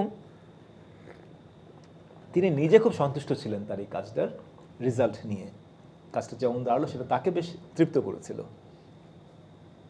এবং এখন এই ছবিটা কিন্তু খুবই বিখ্যাত একটা কাজ, সেই সময় যত সমালোচিতই হোক না কেন প্রথম দিকে। এবং তিনি এই যে আলু খোসা না ছাড়ানো আলুর যেটা ময়লাটে ভাব, এবং এই পুরো ব্যাপারটা এই আলুভোজি ছবিটার মধ্যেও এই জায়গাটা ধরতে চেয়েছিলেন। এই যে একটা খুব সাধারণ হতদরিদ্র পরিবার আলু খেতে বসেছে, পরিবারের 5টা সদস্য, এটা খুবই ইন্টিমেট ঘরোয়া দৃশ্য। তাদের মধ্যে একটা পরিবারের সদস্য, আন্তরিকতা আছে, কিন্তু তাদের আসলে সামর্থ্য বেশি নাই। তারা ওই আলু খাচ্ছে, আলুই তাদের প্রধান খাবার। 1886 সালে তিনি প্যারিসে চলে আসেন এবং এই জায়গায় তিনি প্রচুর জাপানি প্রিন্ট, সে সময় প্রচুর জাপানি প্রিন্ট ইউরোপে যেতে শুরু করে, তিনি সংগ্রহ করতে থাকেন, এমনকি কপি করতে থাকেন। যে জাপানি প্রিন্টের কপি করেন এবং সেটার যেই পার্সপেক্টিভ, সেখানে রঙের ব্যবহার, তার উজ্জ্বলতা, নানা কিছু তিনি কপি করতে করতে করতে করতে সেটা বোঝার চেষ্টা করেন। এবং এই জাপানি সমস্ত কিছু, জাপানি প্রিন্ট এবং জাপানি নানা কিছুর প্রতি ইউরোপের যে আগ্রহ, যেটাকে জাপানিজম বলা হয়, এটা আমরা এই সময় বিভিন্ন শিল্পীর কাজে দেখছি, ইমপ্রেশনিস্ট, পোস্ট ইমপ্রেশনিস্ট শিল্পীদের কাজে। তো ওইরকম সময় তিনি ফ্রান্সে আসার পরে তিনি এই ছবিটা আঁকেন। প্রথমে তিনি প্যারিসে আসেন, পরে তিনি আর্ল বলে একটা জায়গায় দক্ষিণ ফ্রান্সে, সেখানে বেশ কিছুদিন থাকেন এবং এখানে তিনি এই নাইট কাফে বলে এই ছবিটা আঁকেন, যেটা একটা কাফের ভেতরের দৃশ্য। এবং আমরা দেখছি যে এখানের মধ্যে যে আলোটাকে যেভাবে ব্যবহার করেছেন, আলোটাকে বা আলোগুলোকে বা পুরোটাকে যেভাবে তিনি আলোকিত করেছেন এবং টেবিলের ছায়া এবং সমস্ত কিছু, এটা বেশ একটা অন্য ধরনের ছবি, যেটা তার সমসাময়িক শিল্পীদের কাজে আমরা দেখি না। এই ভাষাটা তার নিজস্ব। এই কাজ করতে করতে তিনি এরকম একটা জায়গায় উপনীত হয়েছেন।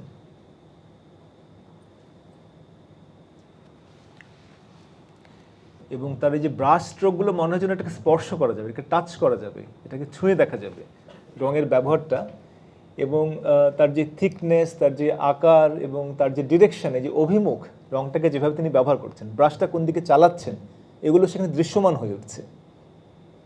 তো একটা সময় কিন্তু আগে এটা 1500, 1600, 1700 বা 17 শতাব্দী, 1800, তখন কিন্তু এই ব্রাশ স্ট্রোকগুলো ভিজিবল হতো না। ইমপ্রেশনিস্টরা এসে ব্রাশ স্ট্রোককে ভিজিবল করে দিচ্ছেন এবং তখন তারপরে বিভিন্ন শিল্পী তাকে নিজের মতো করে সেটাকে ব্যবহার করছেন। এই ছবির যেগুলো ছবির কতগুলি ধরন, উপাদান ছিল, সেগুলো এখন ছবির ভাষার অংশ হয়ে উঠছে। রং কেবলমাত্র একটা জিনিসকে এটা কী রঙের সেটা প্রকাশ করার জন্য, রং নিজে একটা আলাদা আবেদন তৈরি করতে পারে, যেটা পরবর্তীকালে আমরা দেখব যে ফবিস্টটা সেটাকে আরও অন্যভাবে ব্যবহার করবেন। আপনার পরবর্তী কোনো ক্লাসে হয়তো সেটা আলোচনা করা হবে। ভ্যান গোগের খুবই নামকরা ছবি স্টারি নাইট, এবং এটা আঁকা হয়েছে এই নাইট ক্যাফে আঁকার পরের বছরে 1889 সালে, এবং তারপরে তো তিনি মারা যান তার পরের বছরে। তো এখানে আমরা দেখব যে আকাশটা কেমন দেখতে, একটা নীল ঝকঝকে আকাশ, তিনি কিন্তু সেটা আঁকেননি। আমরা দেখব যে আকাশটাকে তিনি অন্যভাবে ধরছেন এবং এখানে এই যে ঘূর্ণির মতো কতগুলো, ঘূর্ণিপাকের মতো কতগুলো যে তারাগুলোকে যেভাবে তিনি দেখিয়েছেন, কতগুলো ঘূর্ণির মতো করে, সেটা মনে হচ্ছে যে ঘূর্ণিপাকের মতো করে সেটা আলোটা বয়ে যাচ্ছে, আলোটা ছড়িয়ে যাচ্ছে, যে পুরো দিগন্ত, যেই আদিগন্ত আকাশটা, আকাশের মধ্যে একটা আলোর একটা উৎসব চলছে এবং এই আকাশটা যেন ওই শিল্পীর যে আবেগ এবং প্যাশন, সেটাকে যেন একভাবে ধারণ করে আছে।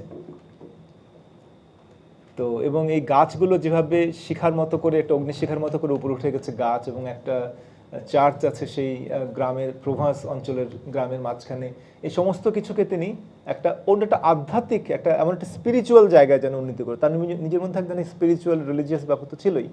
তো কিন্তু এইটাকে তিনি ওই আবেগের এই তীব্রতাটা তিনি এখানে দারুণভাবে প্রকাশ করতে পেরেছেন বলে আমাদের মনে হয়। এই যে ফিলিংকে তুলে ধরা, অনুভূতিকে তুলে ধরা,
আচ্ছা, আমরা ডন ম্যাকলিনের গানটা শুনলাম, স্টারি নাইট। আপনাদের অনেকেরই শোনা এই গানটা।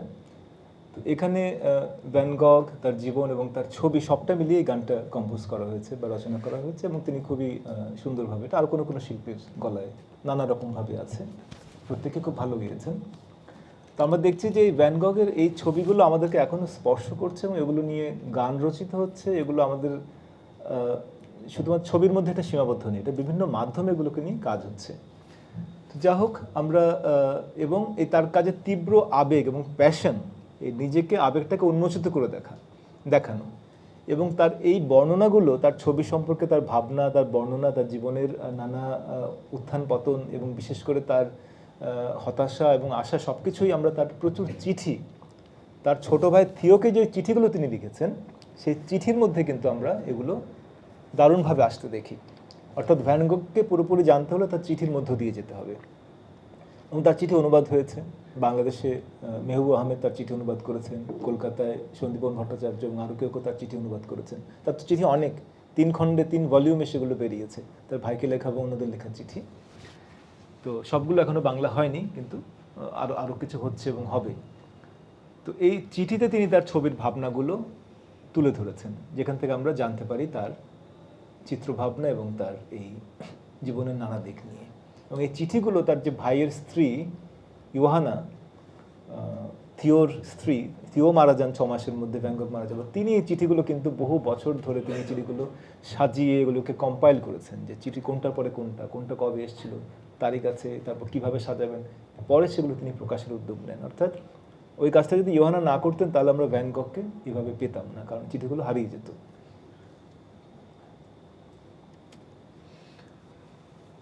ভ্যান গগ বেশ কয়েকটা উল্লেখযোগ্য, মনে রাখার মতো আত্মপ্রতিকৃতি লিখেছেন। আমরা দুটো মাত্র আত্মপ্রতিকৃতি দেখছি, একটা 87 থেকে 88-এর মধ্যে আঁকা, একটা 89-এ আঁকা।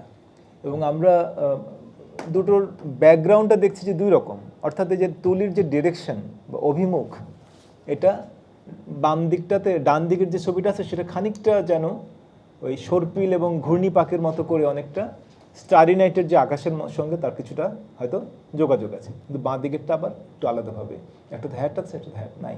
এরকম আরও বেশ কিছু পোর্ট্রেট করেছেন। তিনি যখন নিজের কান কেটে ফেলেছিলেন, কানের অংশ বিশেষ, সেটা নিয়ে ব্যান্ডেজ বাঁধা অবস্থায় তিনি তার নিজের পোর্ট্রেট এঁকেছিলেন। পল গগা আরেকজন অত্যন্ত উল্লেখযোগ্য শিল্পী এবং আরেকজন বিখ্যাত পোস্ট ইমপ্রেশনিস্ট শিল্পী, যার জন্ম 1848 সালে, মৃত্যু 1903 সালে। এবং তিনি প্রথম দিকে স্টক এক্সচেঞ্জে কাজ করতেন, শেয়ার বাজারে স্টক এক্সচেঞ্জে কাজ করতেন, এটা তার পেশা। কিন্তু সেখানে যখন একটা খুব ধস নামে একবার, তখন বলা বাহুল্য যে তার পেশা বিপন্ন হয়ে যায়, অর্থাৎ তিনি আর সেখানে যুদ্ধ করতে পারেন না, সুবিধা করতে পারেন না। পরে দেখা যাবে তিনি আর্টিস্ট হিসেবে, সানডে পেইন্টার হিসেবে, শৌখিন চিত্র হিসাবে ছবি আঁকছেন, করছেন, ছবি কিছু কিছু সংগ্রহ করছেন, উন্নত ছবি। এবং ক্রমশ তিনি শিল্পী হিসাবে অ্যাক্টিভলি, ফুল টাইম শিল্পী হিসাবে কাজ করতে শুরু করছেন। এমনকি পরে এমনটাই হবে যে তিনি এই দারিদ্র, অনটন, নানা কিছুর মধ্য দিয়ে তার পরিবার, পরিজন, স্ত্রী, এদের সঙ্গে সম্পর্ক ছেদ করে তিনি একেবারে চলে যাবেন তার নিজের জায়গা থেকে অনেক দূরে, শেষ পর্যন্ত তাহিতিতে। তো এটা এই যে বহেমিয়ান শিল্পীর যে ধরনটা, এই যে স্ট্রাগল এবং তার এই নিজস্ব পথ অনুসন্ধান করা এবং এই পরিবারের যেই দায় দায়িত্ব, এগুলো ঠিকমতো পালন করতে না পারা, এর হতাশা, এবং আবার নতুন কাজ করার যেই হাতছানি, সবটা মিলেই শিল্পীদের জীবন নানা দিকে আমরা দেখবো যে এক একজনের জীবন এক এক দিকে তাদেরকে নিয়ে গেছে। তো উনি ব্রিতানি বলে যে জায়গাটা, সেখানকার যেই জীবনযাপন, সেখানকার মানুষ ক্যাথলিক ধর্মবিশ্বাসে, একটা গ্রাম মতো জায়গা, এবং সেখানকার মানুষের মধ্যে ধর্মবিশ্বাসটা খুব প্রবল এবং তাদের জীবন খুব সরল, তাদের জীবন তাকে খুব আকৃষ্ট করে। তিনি সেখানে গিয়ে কাজ করেন। তিনি পন্থাভেন বলে যে জায়গাটা, সেখানে তিনি থাকেন এবং সেখানে বেশ কিছু শিল্পী সেখানে জড়ো হন, এভিল বার্নার সহ আরও বেশ কিছু আর্টিস্ট তাদের সঙ্গে কাজ করেন। বার্নারের সঙ্গে তার খুব বন্ধুত্ব হয়, বার্নারের কাছ থেকে ইন্সপায়ার করে, এবং তিনি নিজেও নতুন একটা কাজ করবার, নতুন একটা ধরন বা নতুন একটা স্টাইল তিনি ক্রমশ খুঁজে পান। এবং এই নগরের যেই জীবন, তার বিপরীতে এই গ্রামের যে জীবন এটা তাকে অনেক বেশি আকৃষ্ট করে। এখানকার জীবন, মানুষের ধর্মবিশ্বাস, মানুষের সমস্ত কিছু মিলে এই সারল্য, এটা তাকে খুবই আকৃষ্ট করে। এটা তার ছবির বিষয় হয়ে দাঁড়ায়। এবং তার প্রথম খুব উল্লেখযোগ্য ছবি, এর আগেও তিনি উল্লেখযোগ্য ছবি কয়েকটা এঁকেছেন বটে, তবে এই ছবিটা তাকে একেবারে সম্পূর্ণ আলাদা করে দেয়। আর্ট হিস্ট্রিতে তার একটা স্থায়ী পাকাপোক্ত জায়গা হয়ে যায় এই ছবিটা আঁকবার পর, বা এই ছবিটার মধ্য দিয়ে। Vision after the সারমন, Jacob wrestling with the Angel. এটা 1888 সালে আঁকা অয়েল অন ক্যানভাস। আমরা দেখছি যে এখানে রংকে ব্যবহার করেছেন তা আবেগ প্রকাশের একটা বাহন হিসেবে। রং কেবলমাত্র বর্ণনার কাজটা করছে না, ডেসক্রাইব করার কাজটা করছে না, রং তার চেয়ে বেশি কিছু করছে। এবং এটার বিষয় কি, এটা বাইবেলে জেনেসিসে এটা আছে যে জ্যাকব অ্যাঞ্জেলের সঙ্গে যুদ্ধ করে, একজন মানে কুস্তি করে, এবং সে ওকে জিজ্ঞেস করে যে তুমি কে, সে তার পরিচয় দেয় না। এই গল্পটা জেনেসিসে আছে। তো এইটা গির্জাতে যখন এটা সারমন দেওয়া হয়, যেটা খুতবা বলি আমরা, এই সারমন যখন দেওয়া হয় তখন এই গ্রামের এই সাধারণ মহিলারা তাদের মাথায় যে সাদা পোশাকের অংশ দেখতে পাচ্ছি, ডার্ক ড্রেস, তো এরা যখন এটা শোনেন তারা এতটাই ধর্মবিশ্বাস নিয়ে এতটা সরলভাবে শোনেন, মনে হয় যেন তাদের চোখের সামনে যেন সেটা দেখতে পাচ্ছেন। তো এই রকম একটা যে ভিশন, যে দেখতে পাওয়া, সারমনটাকে চোখের সামনে জ্যান্ত বা প্রাণবন্ত বা বাস্তব হয়ে উঠতে দেখা, এইটাই হচ্ছে ছবির বিষয়। মানে এটাকেই তিনি ধরতে চেয়েছেন যে এই মহিলারা জড়ো হয়ে আছেন, একদম ডান দিকে একজন ভদ্রলোক, যেটা কিছুটা গগার নিজের মতো দেখতে, তিনি হয়তো সেই পাদ্রী বা গির্জার কেউ। এইখানে দেখবো যে আমরা ওই যে লড়াইরত দুজনকে, অ্যাঞ্জেল এবং জ্যাকবকে সামনে যুদ্ধরত অবস্থায় বা কুস্তিরত অবস্থায় দেখা যাচ্ছে। অর্থাৎ বাইবেলে বর্ণিত একটা ঘটনা এইসব ধর্মবিশ্বাসী সাধারণ মানুষ যেন চোখের সামনে চাক্ষুষ করছেন, এটাকে তিনি ফুটিয়ে তুলেছেন। এবং যেভাবে রং ব্যবহার করেছেন ফ্ল্যাট সারফেসে, এবং রংকে আবেগের তীব্রতা প্রকাশের বাহন হিসেবে ব্যবহার করেছেন, এটা খুবই উল্লেখযোগ্য। এবং অবশ্যই তার কাজে জাপানি প্রিন্টের যে প্রভাবের কথা আমরা বারবার বলছি গত ক্লাস থেকে, সেটা এখানেও খুব স্পষ্ট। এবং তিনি জাপানি প্রিন্ট পছন্দ করতেন। তিনি স্টেন গ্লাস, এই যে গির্জার মধ্যে বা নানা জায়গায় স্টেন গ্লাসের যে ব্যবহার থাকে, যেখানে একটা রঙের আলাদা আলাদা ব্লক, এরকম টুকরো টুকরো অংশ ব্যবহৃত হয়, তো এই যে বিশুদ্ধ রং এবং তাকে আউটলাইন দিয়ে সেটাকে আলাদা করে, এই তার কাজে কিন্তু আমরা ওই জিনিসগুলো দেখবো, যে আউটলাইন ব্যবহার করছেন, সলিড কালারের এক একটা অংশ ব্যবহার করছেন, একটা এলাকা জুড়ে রং ব্যবহার করছেন। এবং তার কিন্তু ওই যে ক্ষিপ্র তুলি চালনা এবং ইমপ্রেশনিস্টদের সেই বৈশিষ্ট্যগুলো তার কাজে আমরা পাবো না, যে কারণে এদেরকে আমরা পোস্ট ইমপ্রেশনিস্ট বলছি।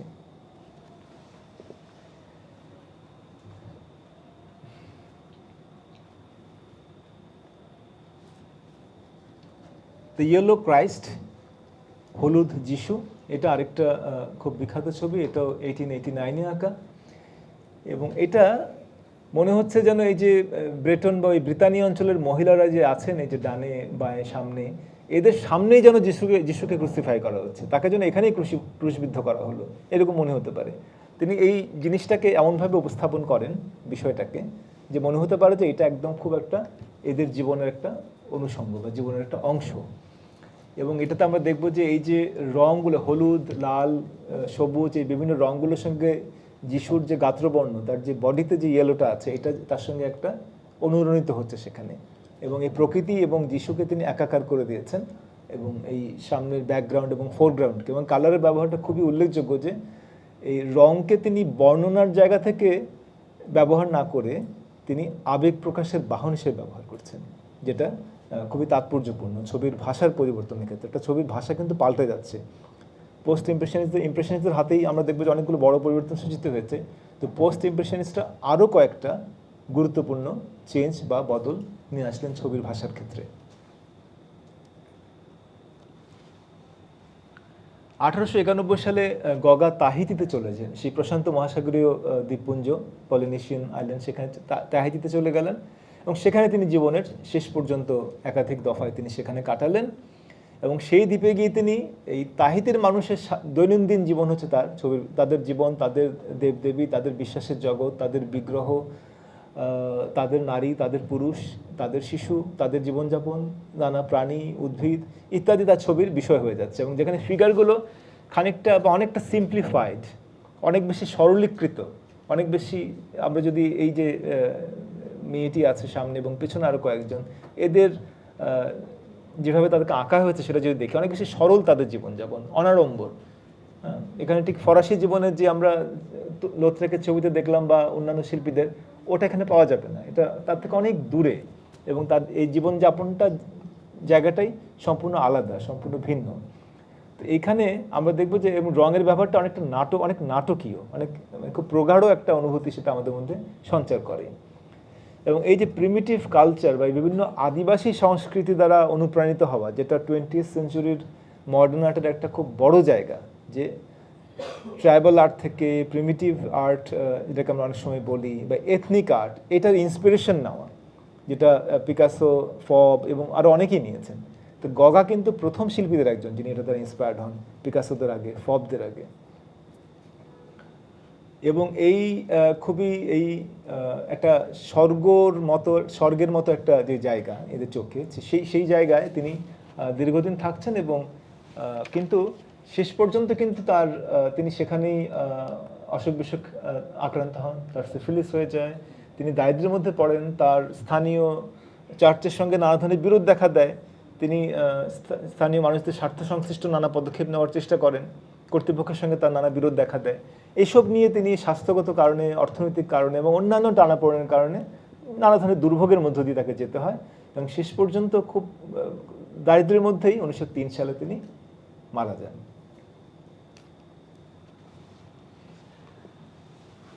নেভার মোর গগার আরেকটা খুব নামকরা ছবি, এবং একজন তাহিতির একজন নারীকে এখানে আঁকা হয়েছে।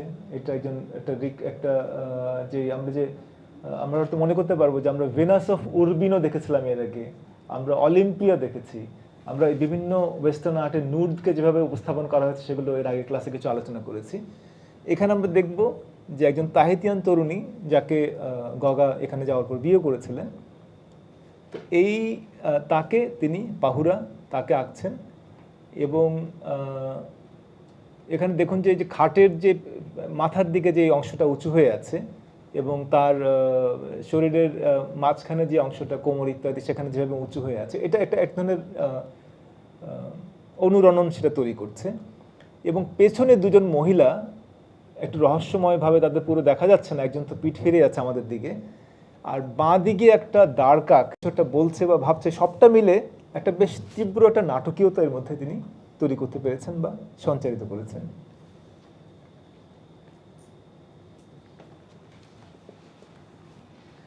গগার যিনি এই পেইন্টিংটা, যেটার নাম where do we come from, আমরা কোথা হইতে আসিয়াছি, হোয়াট আর উই, আমরা কারা, হোয়ার আর উই গোয়িং, আমরা কোথায় যাইতেছি, আমরা কোত্থেকে এলাম, আমরা কারা, আমরা কোথায় যাচ্ছি। তো এইটা গগার একটা খুব বড় একটা পেইন্টিং, যেটাকে তিনি তার সারা জীবনে একটা মাস্টারপিস বলে নিজেই মনে করতেন, এবং আমরাও সেটা নিশ্চয়ই মনে করি। তো এই ছবিটা তিনি তখন খুবই ডিপ্রেসড অবস্থা ভুগছিলেন, এবং তিনি আত্মহত্যারও চেষ্টা করেন, একটা পর্যায়ে এসে সফল হন না। তো এই ছবিটাতে আমরা দেখব যে জীবনের 3টা পর্যায়কে তিনি রূপায়িত করেছেন বা এঁকেছেন, এবং যে ল্যান্ডস্কেপ, যে ট্রপিক্যাল ল্যান্ডস্কেপ, সেই দ্বীপপুঞ্জের যেই নিসর্গ, সেটা দারুণভাবে আছে, প্রচুর রং, এবং তার মধ্যে সেখানকার মানুষজন, তাহিতির নারী, পুরুষ, শিশু, এরাই সেখানে কুশীলব হিসেবে এসছে। এবং আমরা দেখব যে এই ছবিটাতে একটা জীবনের যে চক্রটা, আমরা যদি একদম ডান দিকে তাকাই ছবিটার, আপনার ডান দিকে দেখুন যে একটা শিশু আছে একদম ডানে, মাঝখানে দেখুন যে হাত উঁচু করে যেটা ইভের মতো দেখতে একজন, ধরা যাক এটা যদি ইভ, তাকে যদি আমরা বলি, সে একটা ফল পাড়ছে, অর্থাৎ সে তার যৌবনের চূড়ায় আছে বা যৌবনকালে আছে, সে তারুণ্যের প্রতিনিধি। আর বাঁ দিকে দেখুন যে একটা মহিলা খুব গুটিসুটি, একদম পাখির পাশে বাঁ দিকে একটা সামনে একটা মহিলা গুটিসুটি করে আছেন। অর্থাৎ এই যে 3টা ফেজ জীবনের, একটা জন্ম, যৌবন এবং জরা, এবং পেছনে বাঁ দিকে দেখুন যে একটা তাদের তাহিতি মানুষজনের তাদের নিজস্ব বিগ্রহ বা দেবমূর্তি আছে। এই সমস্ত কিছু মিলে তিনি এই পুরো জীবনটা, তাদের বিশ্বাসের জগৎ এবং এই যে লাইফ সাইকেল, এইটাকে তিনি একটা বড় ক্যানভাসের মধ্যে, যখন তিনি নিজেই তার জীবন নিয়ে নানা রকম চিন্তাভাবনার মধ্যে, নানা রকম ইয়ের মধ্যে আছেন, উৎকণ্ঠা, উদ্বেগ এবং হতাশার মধ্যে আছেন, মৃত্যু সংবাদ পাচ্ছেন প্রিয়জনের, নিজে সুইসাইড করতে চাইবেন পরে। তো এই যে পুরো মানসিক অবস্থাটা, এই সময়টায় তিনি এই বড় কাজটা করছেন, যেটা তার অন্যতম মাস্টারপিস, এবং এই কাজটাকে তিনি নিজে খুবই মূল্যবান বলে মনে করতেন এবং সেটা করা খুবই সঙ্গত। এবং গগা কিন্তু অন্য মাধ্যমে কাজ করেছেন, তার মধ্যে ছাপচিত্র, তার যে নোয়া নোয়া বলে একটা বিখ্যাত ডায়েরি বা জার্নাল আছে, যেখানে তাহিতি জীবনের কথা তিনি লিখেছেন, তার মধ্যে কিছু সত্য, কিছু বানানো, দুটোই আছে। এটা মনে করবার কারণে যে প্রত্যেকটা কথাই সঠিক সেখানে। তো এই নোয়া নোয়া সিরিজে তিনি উডকাট করেছেন ডিলাইটফুল ল্যান্ড, বাঁ দিকে আমরা দেখছি। ডান দিকে একটা স্কাল্পচার, এটা একটা স্টোন ওয়্যার গ্লেজ দিয়েছেন আবার ওপরে। এটা একটা সেলফ পোর্ট্রেট, একটা জগের মতো করে তিনি এটাকে এঁকেছেন। এবং যেখানে আমরা দেখবো যে কান, ভ্যান গগের যে নিজের কান কেটে ফেলার যে ঘটনা, তারা দুজন কিছুদিন একসঙ্গে ছিলেন, আর্লে, ভ্যান গগ এবং গগা একসঙ্গে কাজ করছিলেন, তখনই সেই দুর্ঘটনা ঘটে, ভ্যান গগ নিজের কানের অংশবিশেষ কেটে ফেলেন। এবং পরবর্তীকালে ফ্রান্সে একজন স্প্যানিশ একজনের শাস্তি হয়, এটি লোকের একজন অপরাধীর, তখন তাকে তার শিরচ্ছেদ হয়। এই নানা কিছুর যেই একটা প্রভাব আমরা এই কাজটার মধ্যে, এই জগের মতো করে যে নিজের যেই আত্মপ্রতিকৃতি তিনি তৈরি করেছেন স্কাল্পচারে, এটার মধ্যে তার কিছু কিছু প্রতিফলন সমালোচকরা লক্ষ্য করেছেন। এবং তিনি এই যে লো রিলিফ করেছেন কাঠে এবং সেটাকে আবার রং করেছেন, তো এই মাধ্যমগুলোতেও কিন্তু তিনি একজন অত্যন্ত গুরুত্বপূর্ণ এবং খুবই গুণী শিল্পী হিসেবে স্বীকৃত। যে এই সব মাধ্যমে পেন্টিংয়ের বাইরেও তিনি একজন খুব মেজর আর্টিস্ট, যে এখানে তিনি একেবারেই নতুন ধরন এবং নতুন বিষয় এখানে তিনি ইন্ট্রোডিউস করেছেন, এখানে নিজস্বতা ফুটিয়ে তুলতে পেরেছেন বা রূপায়িত করতে পেরেছেন। পল সেজান আরেকজন গুরুত্বপূর্ণ শিল্পী। আমরা তিনজন শিল্পীর কথা এক নিঃশ্বাসে বলি, ভ্যান গগ, পল গগা, পল সেজান। এর সঙ্গে আমরা যুক্ত করছি পয়েন্টেলিস বা ডিভিশনের শিল্পী জর্জ সোরাকে, আর আরেকজনকে আমরা রেখেছি শুরুতেই, তুলুস লোথ্রেককে। তো পল সেজান আরেকজন শিল্পী, যিনি ফরাসি এবং তিনি ইমপ্রেশনিস্ট ধরনের তিনি ছবি আঁকছিলেন। তিনি পিসারোর সঙ্গে তার ঘনিষ্ঠতা, এবং তিনি একাধিক ফরাসি প্রদর্শনী, ইমপ্রেশনিস্টদের যে এক্সিবিশন, সেখানে তিনি প্যারিসে পার্টিসিপেট করেছেন, অংশ নিয়েছেন। এবং ইমপ্রেশনিস্টদের যে রং নিয়ে যে ভাবনা, যে তাদের যে কালার থিওরি এবং তাদের যেই প্রাত্যহিক বা প্রতিদিনকার জীবন থেকে বিষয় বেছে নেওয়া, এই বিষয়গুলো তাকেও প্রভাবিত করেছে, অনুপ্রাণিত করেছে। কিন্তু ক্রমশ তার মনে হচ্ছে যে কিছুটা মিসিং, কিছুটা এখানে নাই। বিশেষ করে তিনি যখন লুভর মিউজিয়ামে গিয়ে প্রচুর স্টাডি করতেন আগের সময়ের শিল্পীদের কাজ, তখন তার মনে হতো ওই কাজগুলো অনেক বেশি স্থায়ী, অনেক বেশি ক্লাসিক্যাল, অনেক বেশি শাশ্বত, অনেক বেশি চিরায়ত। কিন্তু ইমপ্রেশনিজমের কাজগুলো অনেক বেশি ক্ষণস্থায়ী। আমরা একটা ক্ষণস্থায়ী পলায়নপর মুহূর্তকে আমরা ধরছি সেই ছবিতে, এবং সেই ছবিটাও স্থায়িত্বের বোধটা সেখানে কম। তো ওইটা তিনি ফিরে পাওয়ার চেষ্টা করলেন, যে আমি ছবি এমন কিছু করব যেটাকে তিনি করতে চাইলেন, make of impressionism something solid and enduring like the art in the museum. এই মিউজিয়ামে রাখা শিল্পকর্মের মতো একটা স্থায়ী কিছু তিনি করতে চান, ইমপ্রেশনিজম দিয়ে তিনি সেই দিকে যেতে চান। সেটাই হচ্ছে তার কাজ, এবং তার যে পোস্ট ইমপ্রেশনিজম, সেটা এই ভাবনা থেকেই উচ্চারিত। তিনি ছবির গঠন বা নির্মিতি, এটা নিয়ে অনেক বেশি জোর দিলেন। তার একটা সেলফ পোর্ট্রেট, এবং তিনি স্টিল লাইফ করেছেন। তিনি সেই শিল্পী যিনি প্রচুর স্টিল লাইফ করেছেন, এবং সেই স্টিল লাইফগুলো খুবই গুরুত্বপূর্ণ। স্টিল লাইফে আমরা দেখব যে সেজানের যে পরীক্ষা নিরীক্ষাগুলো ছবির কম্পোজিশন বিষয়ে, ছবির যে স্থায়িত্ব, স্থায়ী ভাব, এই বিষয়ে, এবং এই ছবির বিভিন্ন উপাদানকে জ্যামিতিকভাবে দেখানো, এটা এই স্টিল লাইফের মধ্যে সেটা দারুণভাবে আমরা আসতে দেখব বা পরিস্ফুট হতে দেখব। এই তাৎক্ষণিকতার বদলে তিনি একটা স্থায়িত্বের বোধ সঞ্চার করতে চাইছেন তার পেন্টিংয়ে। এটা একটা বড় তফাৎ ইমপ্রেশনিস্ট শিল্পীদের সঙ্গে তার। এবং এই যে স্টিল লাইফ করতেন, তিনি দিনের পর দিন ধরে আঁকতেন, এবং একটা পর্যায়ে তিনি এই যে আপেল, একটু আগে আমরা আপেল খেলাম, এবং এই আপেল এটা তো বেশি দিন টেকে না, তখন তার ফরমালিন দিত না, এবং এই আপেল তিনি অনেক দিন ধরে একটা স্টিল লাইফ আঁকছেনই, বলে একটা পর্যায়ে তিনি সত্যিকার আপেল বা অন্যান্য ফল ব্যবহার করা বন্ধ করে নকল ফল ব্যবহার করতেন, কারণ ওটা এত থাকে না, পচে যায়, ফেলে দিতে হয়, আরেকটা নিতে হয়। তো একজন খুব অনুসন্ধান এবং গবেষণার মধ্য দিয়ে তিনি এটা নতুন ধরন এবং নতুন একটা অভিযাত্রা শুরু করলেন। এবং আমরা দেখছি যে বোতলটাকে কিন্তু খানিকটা সিলিন্ডারের মতো লাগছে, এটাকে ঠিক বোতল, স্টিল লাইফ আমরা যেই ছবি আঁকি বোতলটাকে বোতলের মতো, এবং বোতলের মধ্যে নানা কিছু আমরা ফুটিয়ে তোলার চেষ্টা করি বোতলের ড্র্যাপারিতে এবং অন্যান্য উপাদানের মধ্যে। এখানে কিন্তু বোতলকে অনেক, এবং যে ফলগুলো আছে সেটাকে অনেক বেশি গোলক বা স্ফিয়ারের মতো দেখতে, জ্যামিতিকভাবে ট্রিট করা।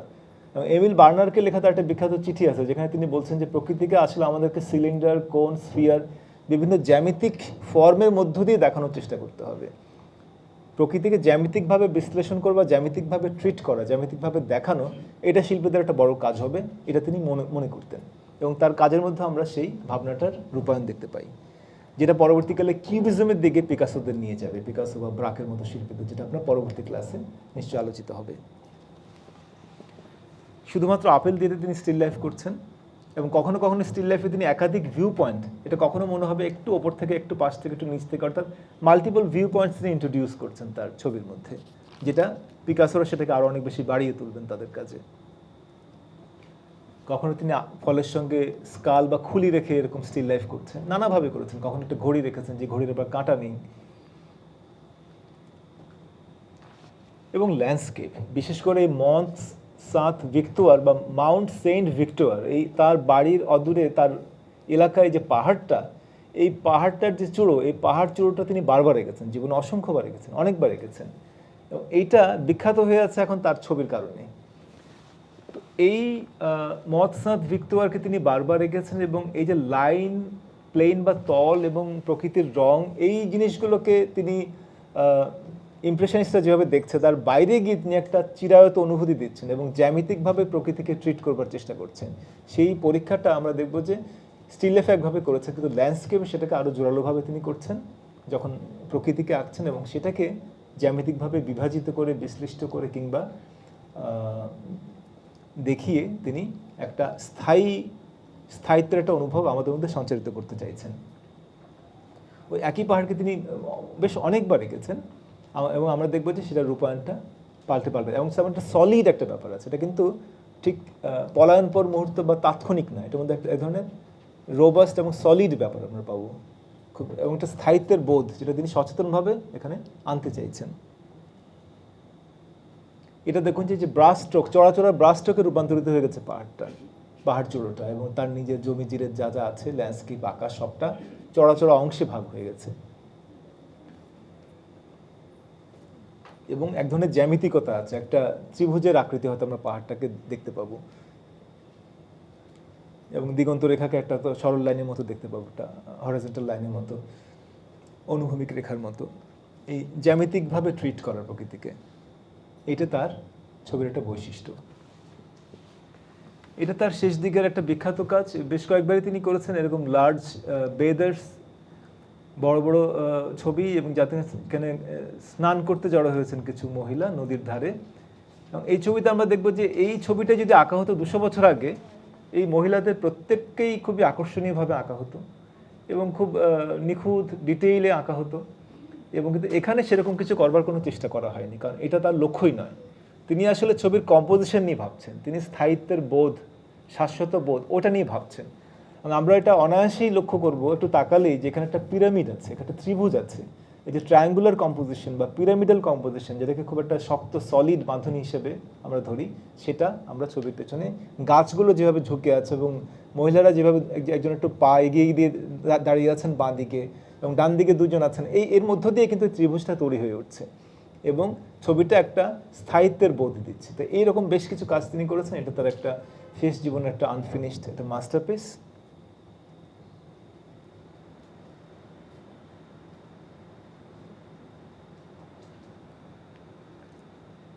এটা দেখার পরে আমরা একটু কথা বলে শেষ করব। আমরা এখন ভ্যান গগে যাচ্ছি, এটা দিয়ে আমরা শেষ করব। আপনারা অনেকে হয়তো দেখে থাকতে পারেন, আবার কেউ কেউ হয়তো আজকে দেখবেন।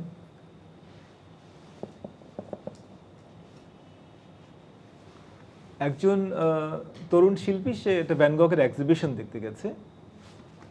এটা আপনারা কেউ কেউ নিশ্চয় জানেন যে বিখ্যাত জাপানি শিল্পী আকিরা কুরোসাওয়া তিনি ড্রিমস বলে একটা ছবি তৈরি করেছিলেন 1990 সালে। সেই ছবির একটা সিকোয়েন্স হচ্ছে ক্রোজ বা কাক, এটা হচ্ছে সেই সিকোয়েন্সটা। এবং এটা যদি শুধুমাত্র ভ্যান গগকে নিয়ে, তো একটা আমরা যেহেতু এই আলোচনাটা করছি চিত্রকলা নিয়ে, এটা শেষ দিকে গিয়ে নাট্যকলায় চিত্রের ব্যবহার, এটা নিয়ে দুটো আলোচনা আছে।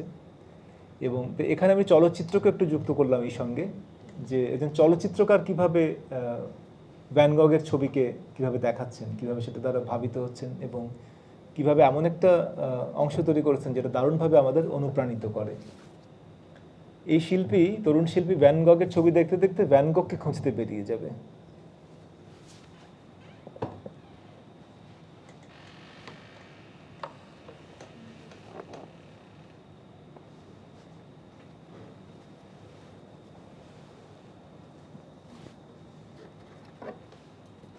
আপনারা ছবিগুলো নিশ্চয়ই সবই চিনতে পারছেন, সে বিখ্যাত সব ছবি। আর্লের বেডরুম, যেটা তিনি দুবার এঁকেছিলেন।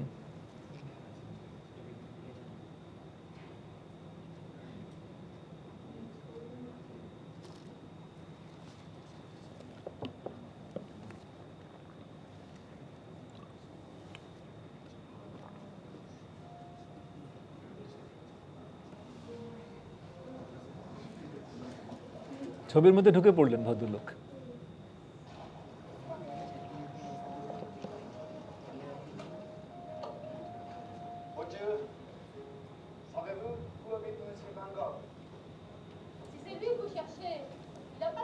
ফরাসি ভাষায় কথা বলছে এবং ভ্যান গগের খোঁজ করছে যে ভদ্রলোক কোথায়।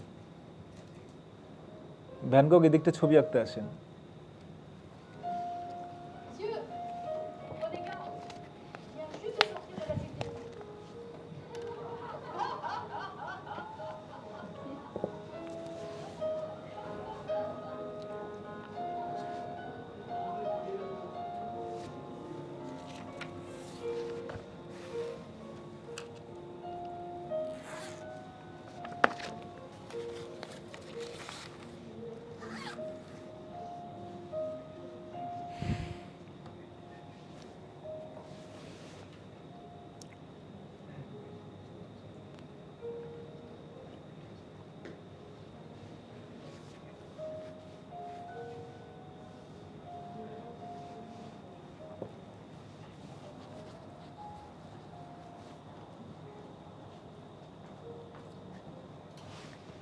এবং আকিরা কুরোসাওয়া নিজেও ছবি আঁকতেন, যিনি ফিল্ম মেকার জাপানি, তিনি নিজেও ছবি আঁকতেন। এবং তিনি ড্রিমস ছবিটা করার সময়, এটা যেটার একটা অংশ, এটা অংশ বিশেষ, তখন তিনি বেশ কিছু পেন্টিং করেছেন যেগুলো এক্সিবিটেড হয়েছিল, আলাদাভাবে একটা এক্সিবিশন হয়েছিল।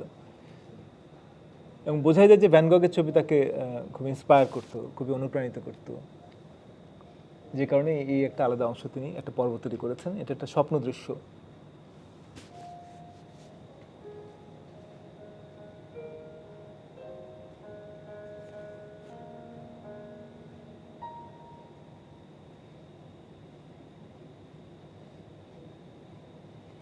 ভ্যান গগ মাঠের মধ্যে দাঁড়িয়ে স্কেচ করছেন।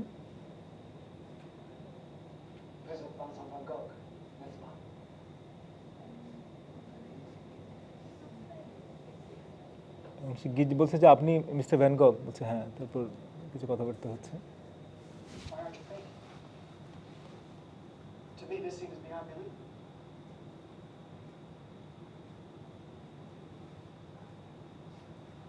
Scene that looks like a painting does not make a painting.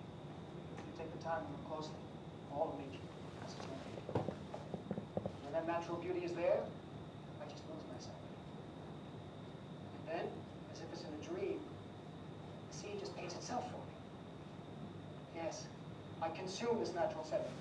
I devour it completely and whole. And then when I'm through, the picture appears before me. Thank you.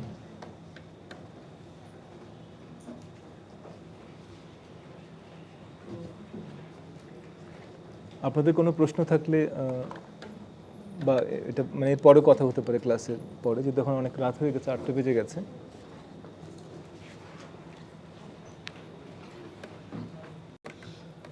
অনলাইনে যে সকল বন্ধুরা আছেন আমাদের স্যার আজকের যিনি সেশনটা নিলেন, রেজাউল করিম সুমন স্যার, স্যারকে আমাদের তো সবার তরফ থেকে আসলে করতালি এখানে দিয়ে দিয়েছি। আপনারা যারা অনলাইনে আছেন অসংখ্য ধন্যবাদ। স্যার অনলাইনে যারা আছেন তারাও আপনার জন্য করতালি দিচ্ছেন। হ্যাঁ, আপনাদের সবাইকে ধন্যবাদ। আশা করি আবারও কোনো এক সেশনে স্যারের আবার ক্লাস পাবো, এবছর না পেলেও আগামী বছর পাবো, সেই দাবি রেখে আজকের মতো এখানেই বিদায় নিচ্ছি।